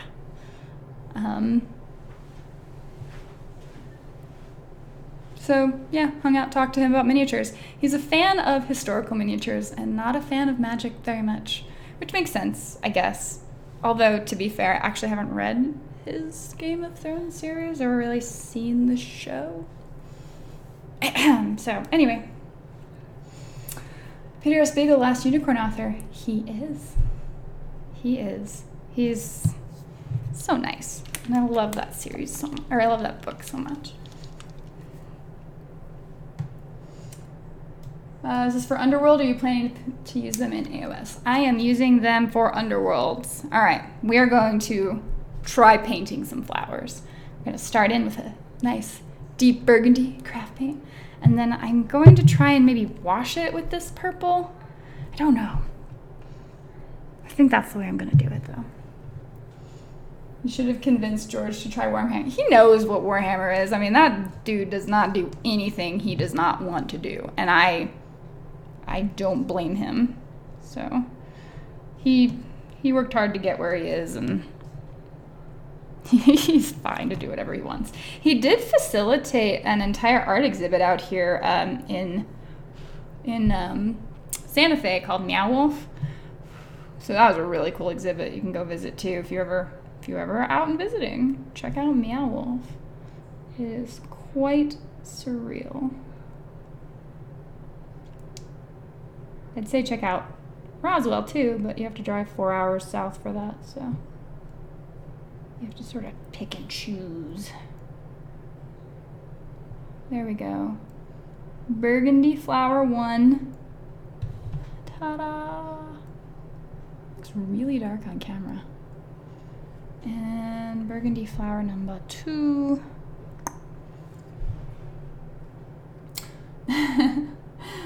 You have not read or seen any of the Game of Thrones, but my friend Jimmy gave me constant updates. Well, that's the thing. Like, everybody on Facebook would just go nuts about each and every episode, I guess the second it aired. So I kind of have some idea of what all happened, just based on what the fans of the show would say. In fact, I saw a pretty funny meme about it, because when Avengers Infinity or Endgame came out, there was a whole big thing on the internet of like, please don't spoil this, don't be that guy kind of stuff. And people were really good about it, generally. I didn't see any spoilers for Endgame. Even after I saw the movie, I kind of kept an eye out, and people were pretty well behaved on all that. And so then I later see a meme that compared the Game of Thrones fans to the Infinity War, or to the Avengers fans, and they were like, yeah, Game of Thrones fans are not considerate as far as, I guess, spoilers. So I guess that's what it is. Getting floral with it, that's right. So there's my little burgundy flowers. I'm going to basically use this purple as a wash over it. That'll be great. You like the way this is kind of old. I basically fished this out of a dumpster because apparently I've never bought purple in my life. I don't know. It's a really liquidy paint though, so we'll see. This will be fine. We're doing fine.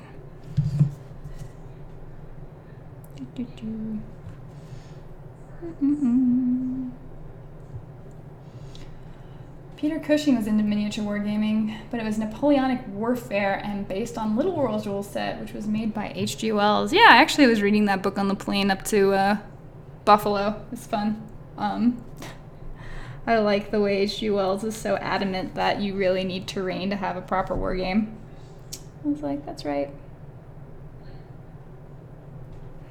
Probably don't even need that much. Suck some of that up there. Alright, so in a somewhat watered down fashion, I'm poking some purple into these flowers.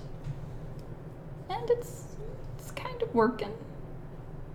Well, yeah, basically just filling in the crevices. They're very muted flowers. It's probably good. Miranda, what makes a good wargame in your opinion? Like number of models on the table, the dice, how movement works? A good miniature wargame. I'm not convinced that there's like a perfect wargame that has perfect scalability and a perfect rule set. Maybe there is. I mean, I'm sure it's possible, but I've yet to see what that would look like.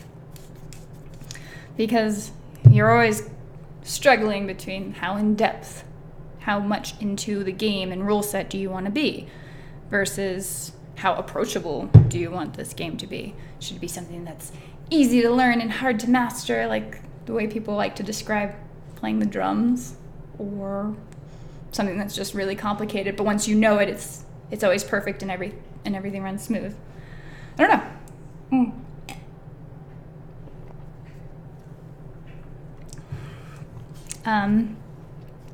I know I like terrain. I like the idea of it feeling like some kind of war game, which is a little bit at odds with the fact that I also really like sci-fi and fantasy because it makes the world work differently than you'd think. But maybe it's not so much at odds, because if you're familiar with those rules, it should work. I like the idea of using sound strategies to fight your opponent and not gimmicks. So it gives me a little bit of a distaste for special rules on everything. So I don't know. I'm a little bit of a... I've had many conversations about it and never been fully convinced as to what the true answer on that is, because there's enough people who want different things. It shouldn't be that hard to make like a game that feels like a fun, approachable war game, though. Whenever I was at Adepticon, I demoed Dust, and I actually want to start doing some coverage for them because I thought that was sort of a nice gateway kind of game where there you go, that blackwash making that mace look nice and scary. It was a nice balance between feeling like a war game and feeling like a game that you could play in an hour, because their whole design philosophy for Dust was you get home at the end of a long work day and you just want to play some games before going to bed. And so the idea is the game was designed to finish within an hour, like 45 minutes or so. And then you could either play another game or you could go on and do something else, but you had fun playing this game with miniatures. And I kind of have grown to like the group movement on grids. Not in like a hex pattern way, but like the large grids where you move units into it and things operating as units. I thought it's actually a pretty good direction to go. All right, this is kind of coming along.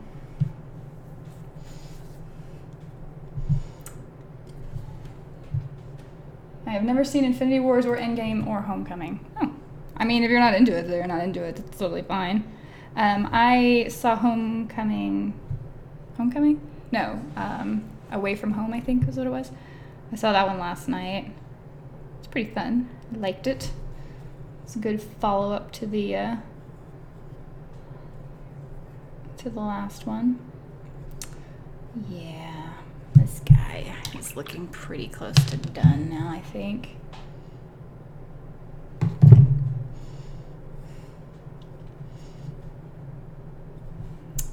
Oh yeah, let me show you what the blackwash effect on this Let me show you what the blackwash effect on this wrought iron is. So right now you've got this matte sort of greeny color on here. And it's fine. It looks like almost a cloth covering. But with a little magic, what do you call it? Liquid talent for blackwash? Start coating the model in a lovely Nuln oil. And suddenly you have this shine added to a black that's not quite black. It's got, again, that gray green in it that darkens but doesn't totally fade to just a negative space.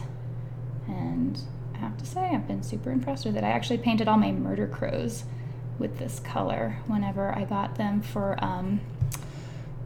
hordes, not the Malifaux faction, kind of the Malifaux faction, Grimkin faction. Ta-da! And so now you've got this shine on it, and it maintains that, especially once you seal it. And now it looks like kind of a wet leather. So happy when I found that out. Malifaux is a really solid game. Are you getting into 3rd edition on it? Because I'm curious. Malifaux is one of those games that ended up, to me, getting very plagued with special rules, and it would be frustrating. And also, I didn't like the fact that you barely moved your miniatures. You sort of put them in a position, and then you just flip cards the rest of the game. So I hope that with 3rd edition, they kind of alleviated some of that. I know they consolidated a lot of the special abilities, so I'm hopeful for them. They have great miniatures. They've got a cool story.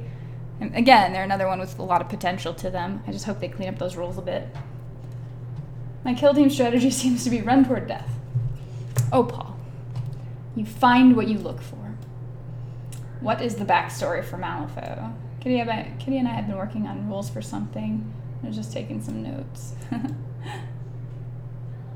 Have you tried hurting your opponents toward death instead? Yes, Paul. The backstory for Malifaux. So there is an alternate dimension portal thing that has access to a source of energy called soul stones. And there, oh gosh, what do I remember of this? So that is in another dimension. There was a breach that opened up, and people from our world were able to go over through the breach, and they started mining the soulstone because it was such a valuable material. And that immediately led to people trying to control who could access soulstone, and it creating a whole market around it. But then there were other things that already existed in that realm, like the Neverborn, who are defending their realm. And that's most of the basics that I know about them. ME3 is better explained and more tricky now. Okay, all right, fair enough.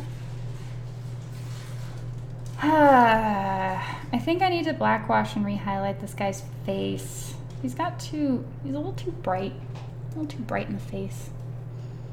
I was hoping I could, maybe I'm just gonna see if I can't dab it in his eyes. This would be great. Neverborn, thank you very much. They are a demon, sort of demon-like faction, I guess.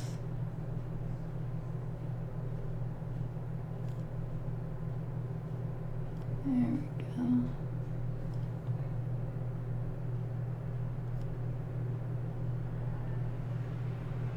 I'm really good at putting paint on in the wrong order, so let's work around it. Tee hee.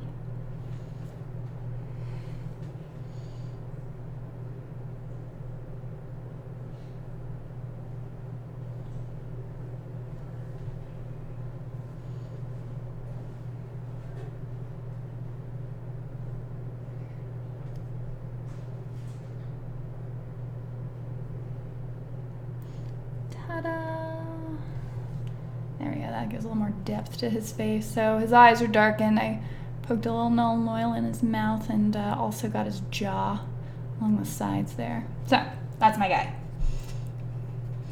Maybe he's a cheery, death-dealing underkiller. Maybe.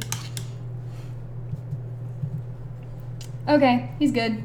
totally good. I have the wrong gray up here, but I need to paint the rocks on there. And then that bright green there is really supposed to be a rock, so I just go over that with like a pewter gray, and then I dry brush it with like a lighter gray. So this color, this Ulthuran gray, will work just fine. And then paint around the base black, clean that up. In fact, I guess I can kind of show you what that would look like. Do I have, no, I don't have blacked up down here, sorry, or up here. Where am I? Oh my God. Anyway, there you go. I painted that guy. He's cool. I painted 1. There's 7. Wow, this did not go very fast. By the way, all the Mark III rules and cards are officially free on Weird. Nice. I mostly paint on the fly. I never think about the order really, but if it's a model for someone else, I paint better. It's fair. So my friend Flo's coming over in a few minutes, but until she gets here, let's grab another model. He's come a long way from this guy. This guy has an axe. And he looks like he is reasonably familiar with how it works. He knows, the end hold. And then he's got like a big helmet on his head that sort of covers up his face. So he looks fun. Set that guy aside. Doop. And maybe just work on that guy until Flo gets here. And then I go and eat food because I haven't had dinner. All right, clean up my little space here. I always use more colors too than I actually need. Okay, so he actually is really simple. So you can see his hand's sort of part of this model here. It's very much in there. And then he's just sort of this flaming specter coming out of the ground. The ground itself has just a little chain on it, so nothing organic. I like your Hollow Knight model. Oh, isn't he cute? He's the best. I love him so much. He's actually 3D printed. Have you ever collected or wanted to collect any non-game model kits, aka Gundam? Gundam was actually the first model kit I ever put together when I was a teenager. I saw it was a gift. I think it was a gift from one of my brothers, and I stole it because I kind of did that. And it was fun. So I did. And then I used to collect the Evangelion models back when I liked more anime. But those aren't kits, those are action figures. So yeah, the Gundam model I put together. I remember being weirded out because I'm like, why do I have to glue all this? Why doesn't anything snap together? And then I learned that, it's what cool people use. Slight delayed reaction, but yes. Alternate reality where magic has always existed until it started fading away until the world's wizards got together and opened the breach. Oh, okay, there you go, Patrick. You have a better sense than I do on that. And we're back to painting a bunch of green. This part's easy. I like this. Just wash them over in green. Happy green. It is such a happy green, too. The GW colors are so vibrant. Unlike my models that look like they grew up in the Dust Bowl. Whatever. Getting that all happy. I can probably paint closer to where you all can see. Anyway, I hope you're all having a fabulous night, either hanging out and painting or just watching me paint or doing some other hobby activity, having a good time.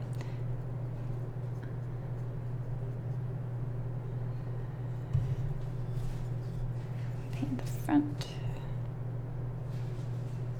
So really his whole head looks like it's going to just be steel. That'll be nice and easy.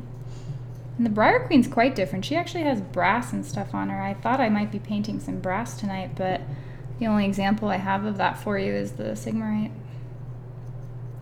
Bloop. Let's get that back in there. Give them a nice coating.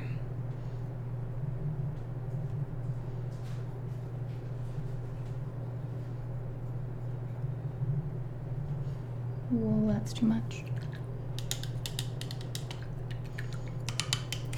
The noob survivor, man, I have to set up my painting. So many gray orcs.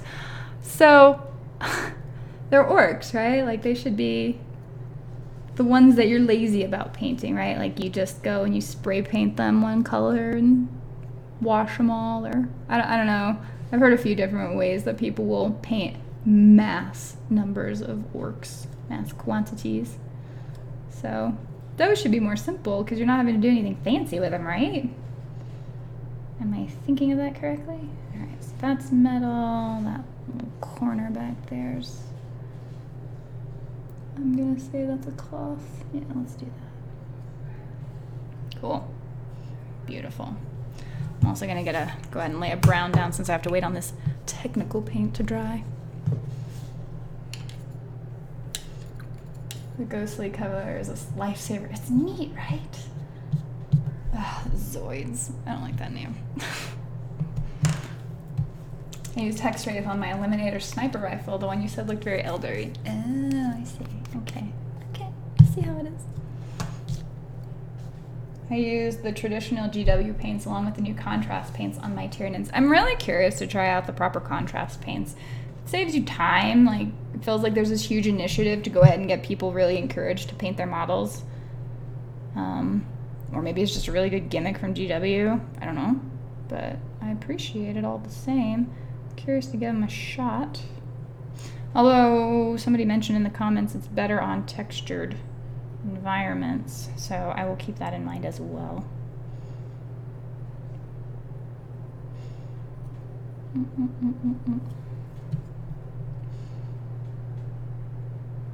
thought so. I had some weird alligator crocodile like when I was a kid. They're hipster orcs. They put a lot of effort into looking sloppy. Ugh. Orcs are so fun. I just listened today, actually, to a Luton09 video talking about the beginning of the Eldar and the War in Heaven and like the really old lore on it, and where the orcs came from. And they really are just one of the coolest races that Games Workshop came up with. The consummate optimists of the world. And there was another video that Luton had, like, terrible jobs to have if you were an X, and one of them was orcs, and he's like, well, it's really hard to say that'd be a terrible job, because orcs seem to be pretty happy with just about anything they're doing. Like, okay, I like these guys. We need more optimists in the world. Maybe not orky optimism, just general.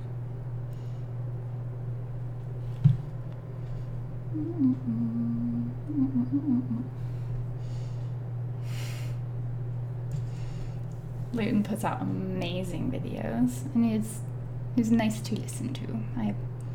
I appreciate all of his work in that, because it is definitely a lot. Oh, good. This is going to be a brown-handled.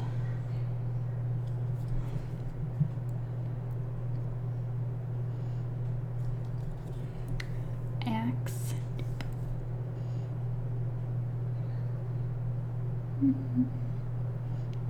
Nice, easy weapon to paint. Simple. That's probably why this guy does so little damage. Although, I played a game with him the other night against orcs, and I killed almost all of his orcs and then lost because of those stupid objectives. It was interesting, though. Like, these guys are... they can be pretty dangerous. Maybe I was just rolling good, too. That's entirely possible. There we go. Still waiting on that green to dry, so let's throw some gunmetal down. What lore channel? Luton. Let me pull him up, and I will show you.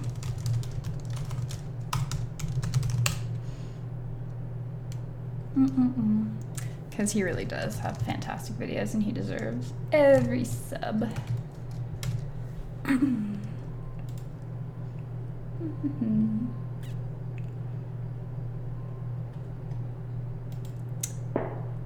How's the autoplay? There we go. Wow, for anybody else who wants to know, there's a link to his channel. Contrast paint should never be used exclusively. I do detail work to bring out the appropriate ferocity of Tyranids. Fair enough. So Chris from Mini Wargaming, I talked to him a bit about the contrast paints, and his view of it was that they were very mid-level, like you can paint faster, but you're right, you shouldn't use them exclusively because you're never going to hit top tier just using them. They're still, I guess, too difficult to fully control. Seemed to be at least was my understanding of what he said on it. So if you use them to start off with, get quick base coats down, and then you're still just doing all your detail work, it's probably not going to be super fast if you're looking for a really high quality miniature. All right, we are going to paint his helmet and his axe. Let's paint his axe first. That looks fun. So weird with this white. It makes these wonderful high quality craft paints not seem so great.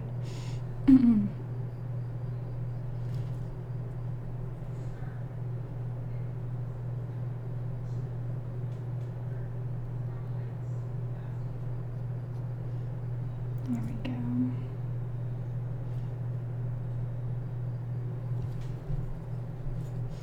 Orcs and Nids take forever if you go for detail. Contrast works well as a base for my Blood Angels and I have to switch to regular paints. Yeah, and I don't know, maybe it's just a GW gimmick to get, you know, people to try the new paints, but it seems to be working as far as getting a bunch more people to paint their stuff. And I don't know, there's probably something to be said for even the marketing of it. Like, even if it's not true, but they just convince a bunch of people that you're going to paint your model faster, then people who otherwise were not going to paint their model at all now have. And so, never know. It's always funny how that stuff can have that effect. Oh, his mask looks really cool now that I can see the detail on it. It's got this sort of Iron Maiden look.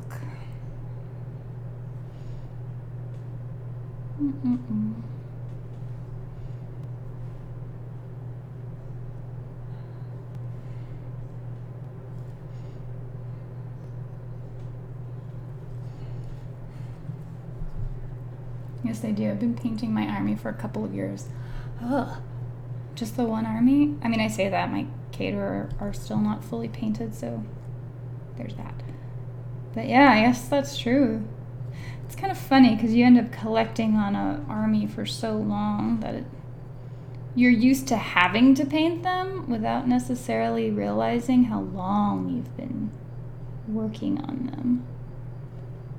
It's kind of an odd thought.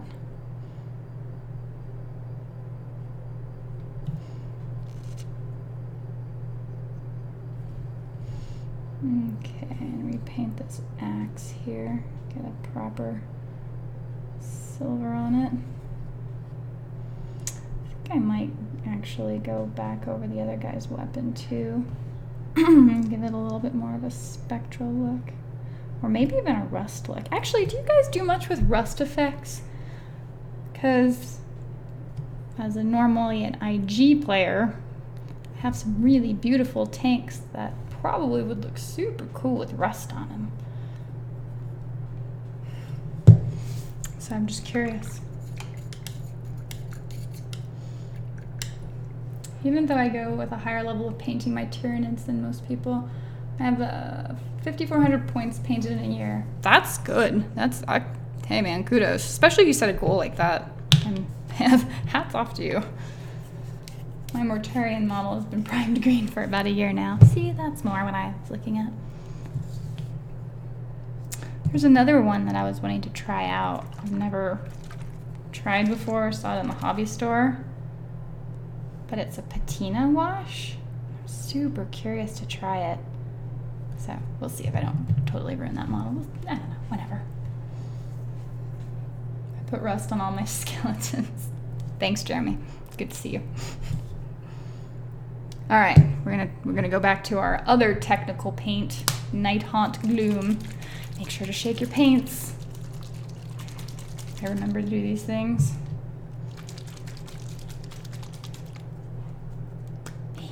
All right, let's make things spooky.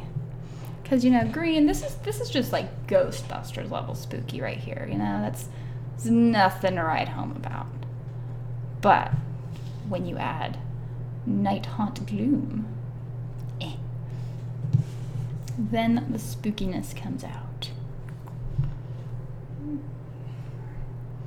Starting from the bottom, because that's what GW Man told me to do. You work your way up.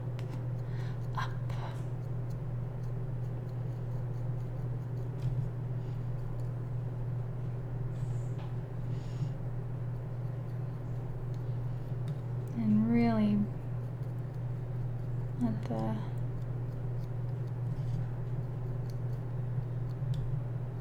dark crevices take on that new blue.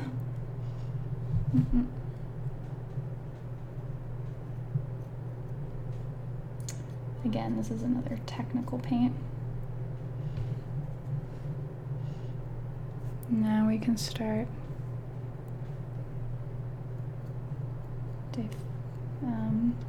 diffusing it a bit, making it lighter up at the top, giving a nice gradient where it's brighter at the top, where is it the zenith? Then on the bottom. And now we have spooky colors.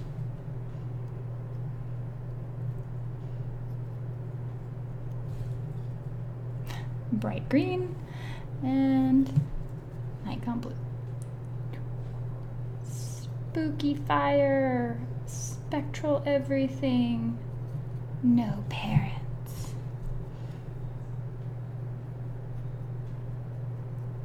Yeah, there we go.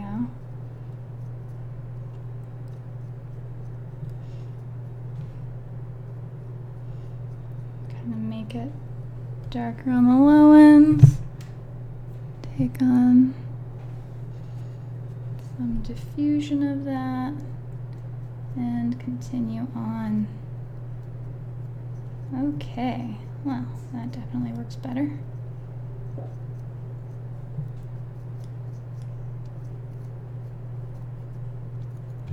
And now he's spooky, cool fire. Event Horizon is far too spooky. It is a spooky movie until you get to the very end of it. It's actually one of my issues with most sci-fi movies is they just don't know how to write a third act. But man, there's some really good ones that are almost great. I put rust and tarnish effects on my trollkin, or trollids.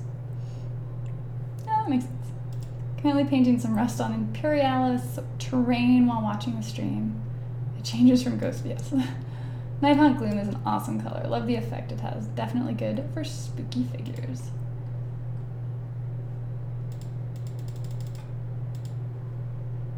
I think my stream is dying again. Oh, there we go. Refresh the chat. I don't know why this has so much trouble. Okay. Well, that's that color. I need to let that dry and then I can spooky with that gray. Event Horizon is far too spooky. I'm still convinced it's just the first human ship to find the warp. It does feel like a 40K movie, does it not? Like a crazy amount. I completely agree.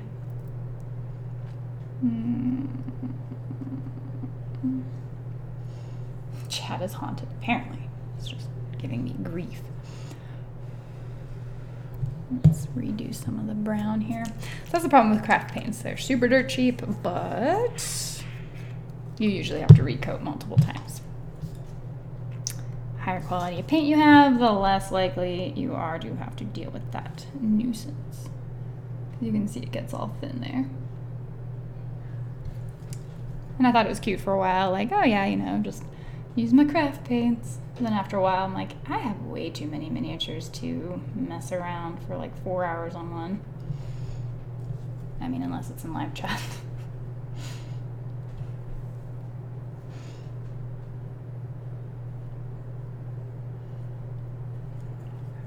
Alright.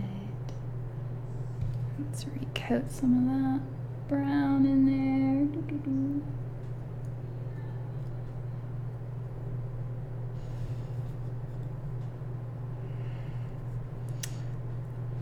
Are we ready for a wash? We're probably ready for a wash. Or not wash, dry brush, obviously.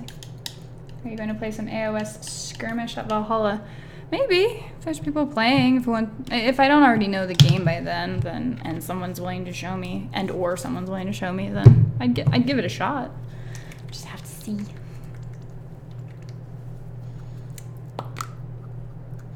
Okay, here we go. Dry brush. I enjoy dry brushing. It's fun.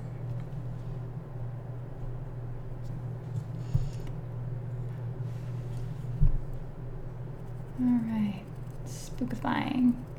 Giving ethereal look. Commencing.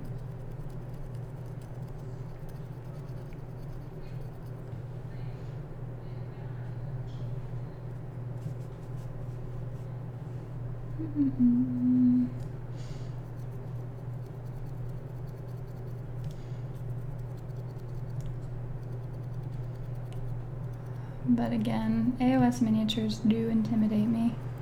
Unless they're spooky little guys like this who are cute and look like they probably would survive a fall. Actually, it was kind of an incredible transformation from that green where it's really still pretty strong down to this like faded blue-green business going on.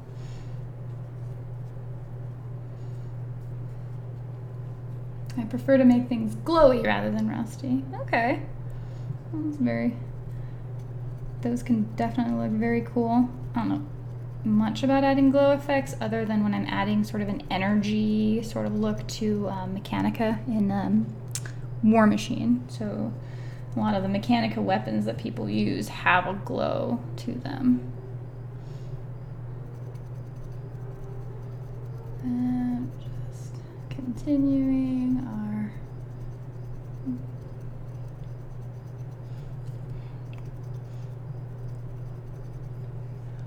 massive amount of dry brushing. Probably putting on more paint than I need to be.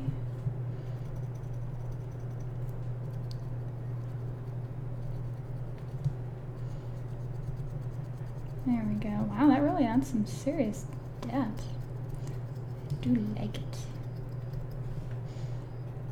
I mean, so here's also a difference, right, from that, which isn't bad. It just looks more like a flame, you know, like a green flame, to like spooky cool. I feel like the colors could still balance better, but whatever.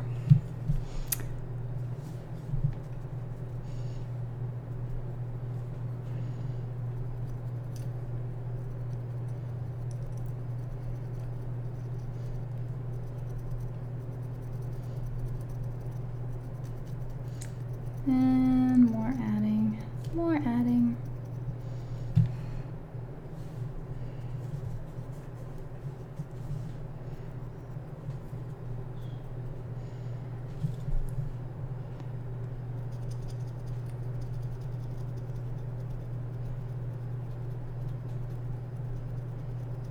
There we go.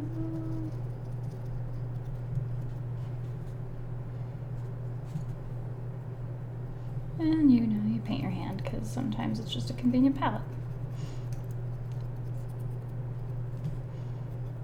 Yeah, this guy looks cool.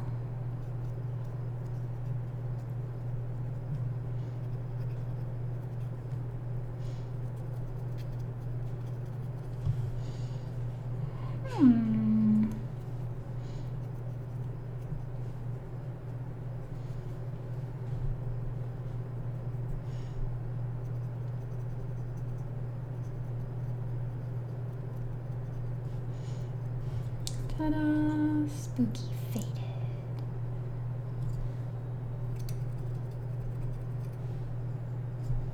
might be overdoing it. There we go. Ta-da! So now we just poke in some of his chain details. We can go over with a little bit more highlight for the hands, because you can see his hand kind of barely stands out at all against his cloak. Like that's his hand right there. Like barely anything. I can kind of try to bring that up a little bit more.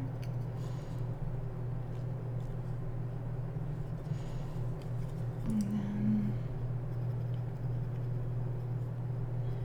then I think we can just start picking out some details.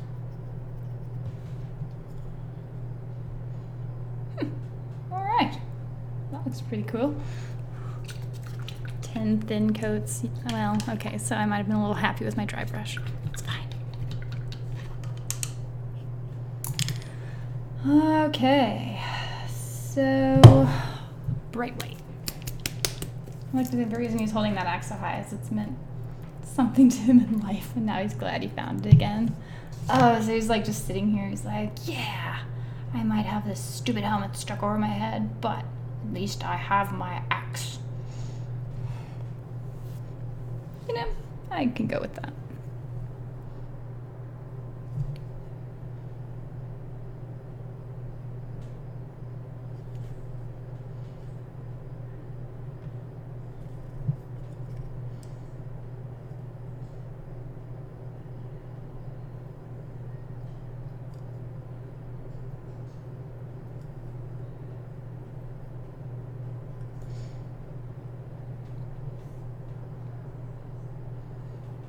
I'm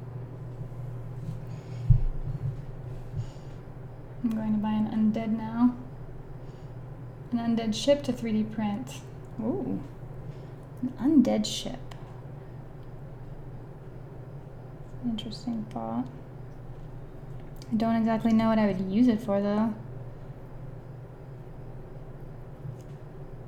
Sounds cool.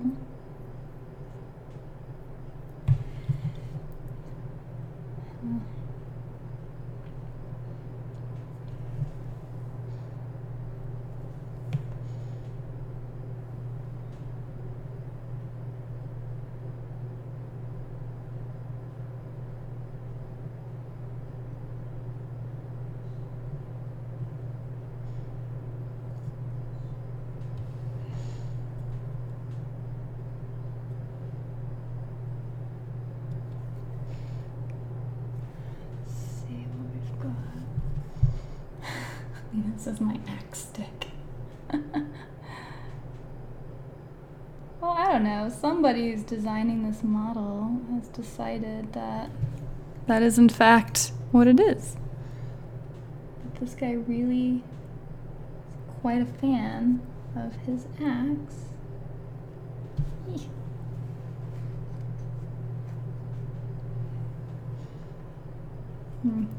Better quit while I'm ahead. Alright, let's get some chain detail in there. Moving right along with this guy. Whoops. He didn't have all kinds of complicated things like flowers on his base.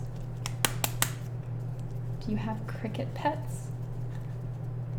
Oh, you hear crickets? Oh, no, don't have any pets like that. But we just have a lot of crickets here in this part of town. So, whenever I try to go to sleep, there's usually one right out my window. But the sound of them doesn't bother me. Although they do get inside the house sometimes, and then you have to catch them and feel them hopping in your hand, and it's just horrible. Alright, we're gonna get this chain color in here. Make that a little more vibrant.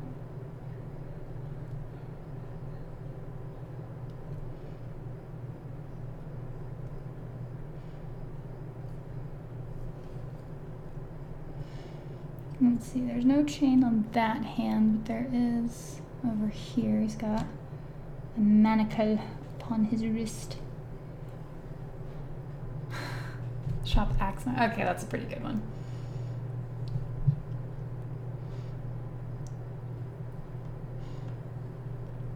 Maybe it was friends. Hey, did you drop this? Okay, that's pretty good. Although Axe Smart is pretty good. I am quite an Evil Dead fan.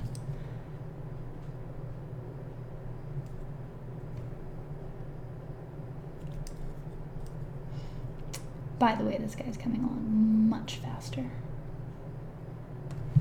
If I use a brush, that's probably too big for it. It's fine.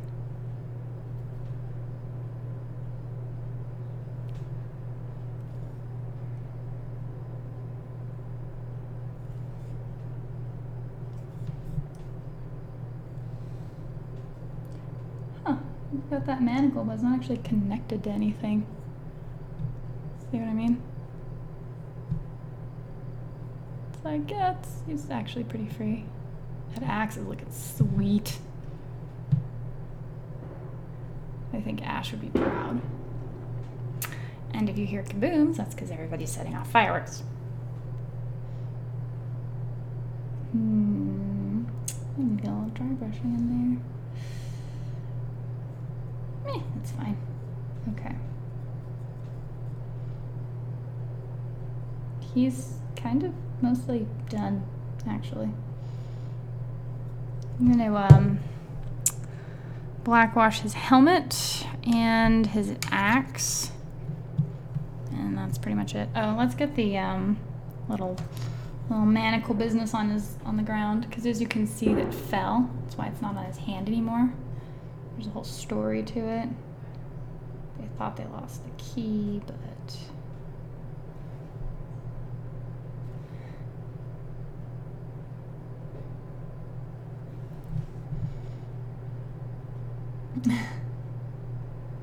Ash vs. Evil Dead should have gotten more seasons. I thought it was going really strong. I was surprised they canceled it after 2 or 3. I know it had 2. I don't remember if it got a 3rd. At my old house, we had issues with grasshoppers. They were just everywhere. Using GW paint as nail polish, getting the most out of your purchase. Yeah, I don't know about that. Because nail polishes are an enamel coating, generally. Appreciate the effort. But really, it's just a waste of both good GW paint and time.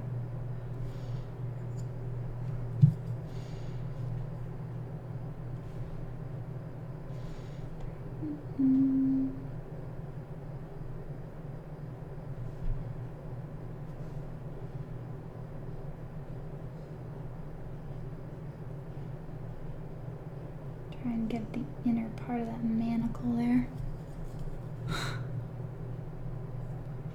Can be hard knowing what angle to approach your model from. Know what I mean? His Liberty Axe, perfect for the 4th. Okay, I can go with that.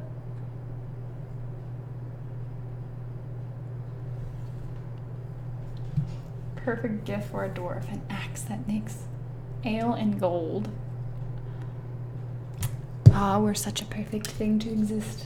I want to buy an undead dwarf faction with all happy axes. So I think the axes that dwarves use or that orcs use are pretty happy axes.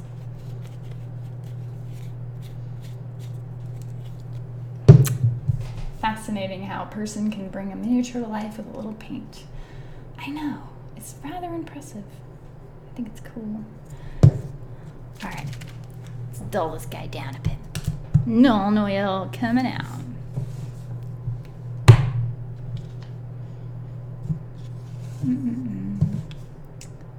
Trying not to spill it. All right, so we're gonna dab some on his helmet there because it sets in the recesses and gives a nice dark, grimy look. And you can actually see the detail when you do that. And let that fall into the right recesses. And it also keeps that lovely perma-shine that I'm quite a fan of.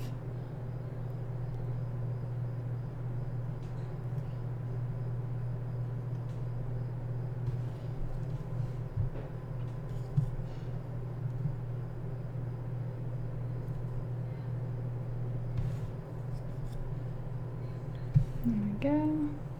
And then on his axe there, getting the axe. Now he has an antique aged axe. Even has a tiny little chip in it. Probably wasn't because of me.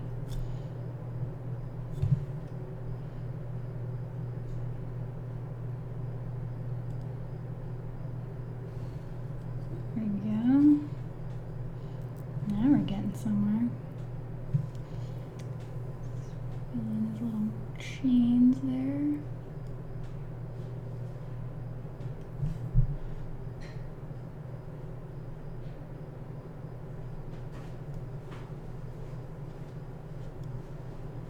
There we go.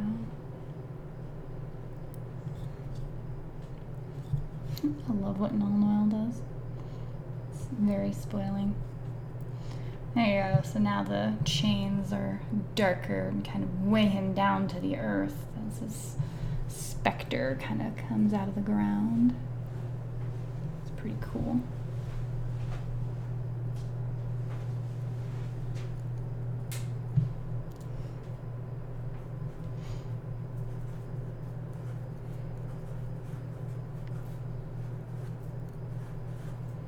And then we're gonna get the ground. And then he's pretty much done, actually, which is a little bit stunning.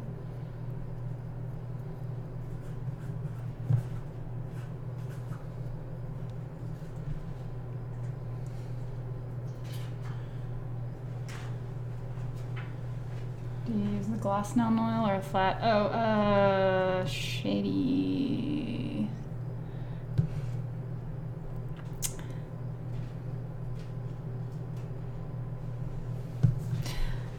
It is not the glossed one, because I remember seeing that in the game store. It's just the regular one. Sorry, I didn't realize you'd asked that already, or someone had asked that earlier, and it was missed.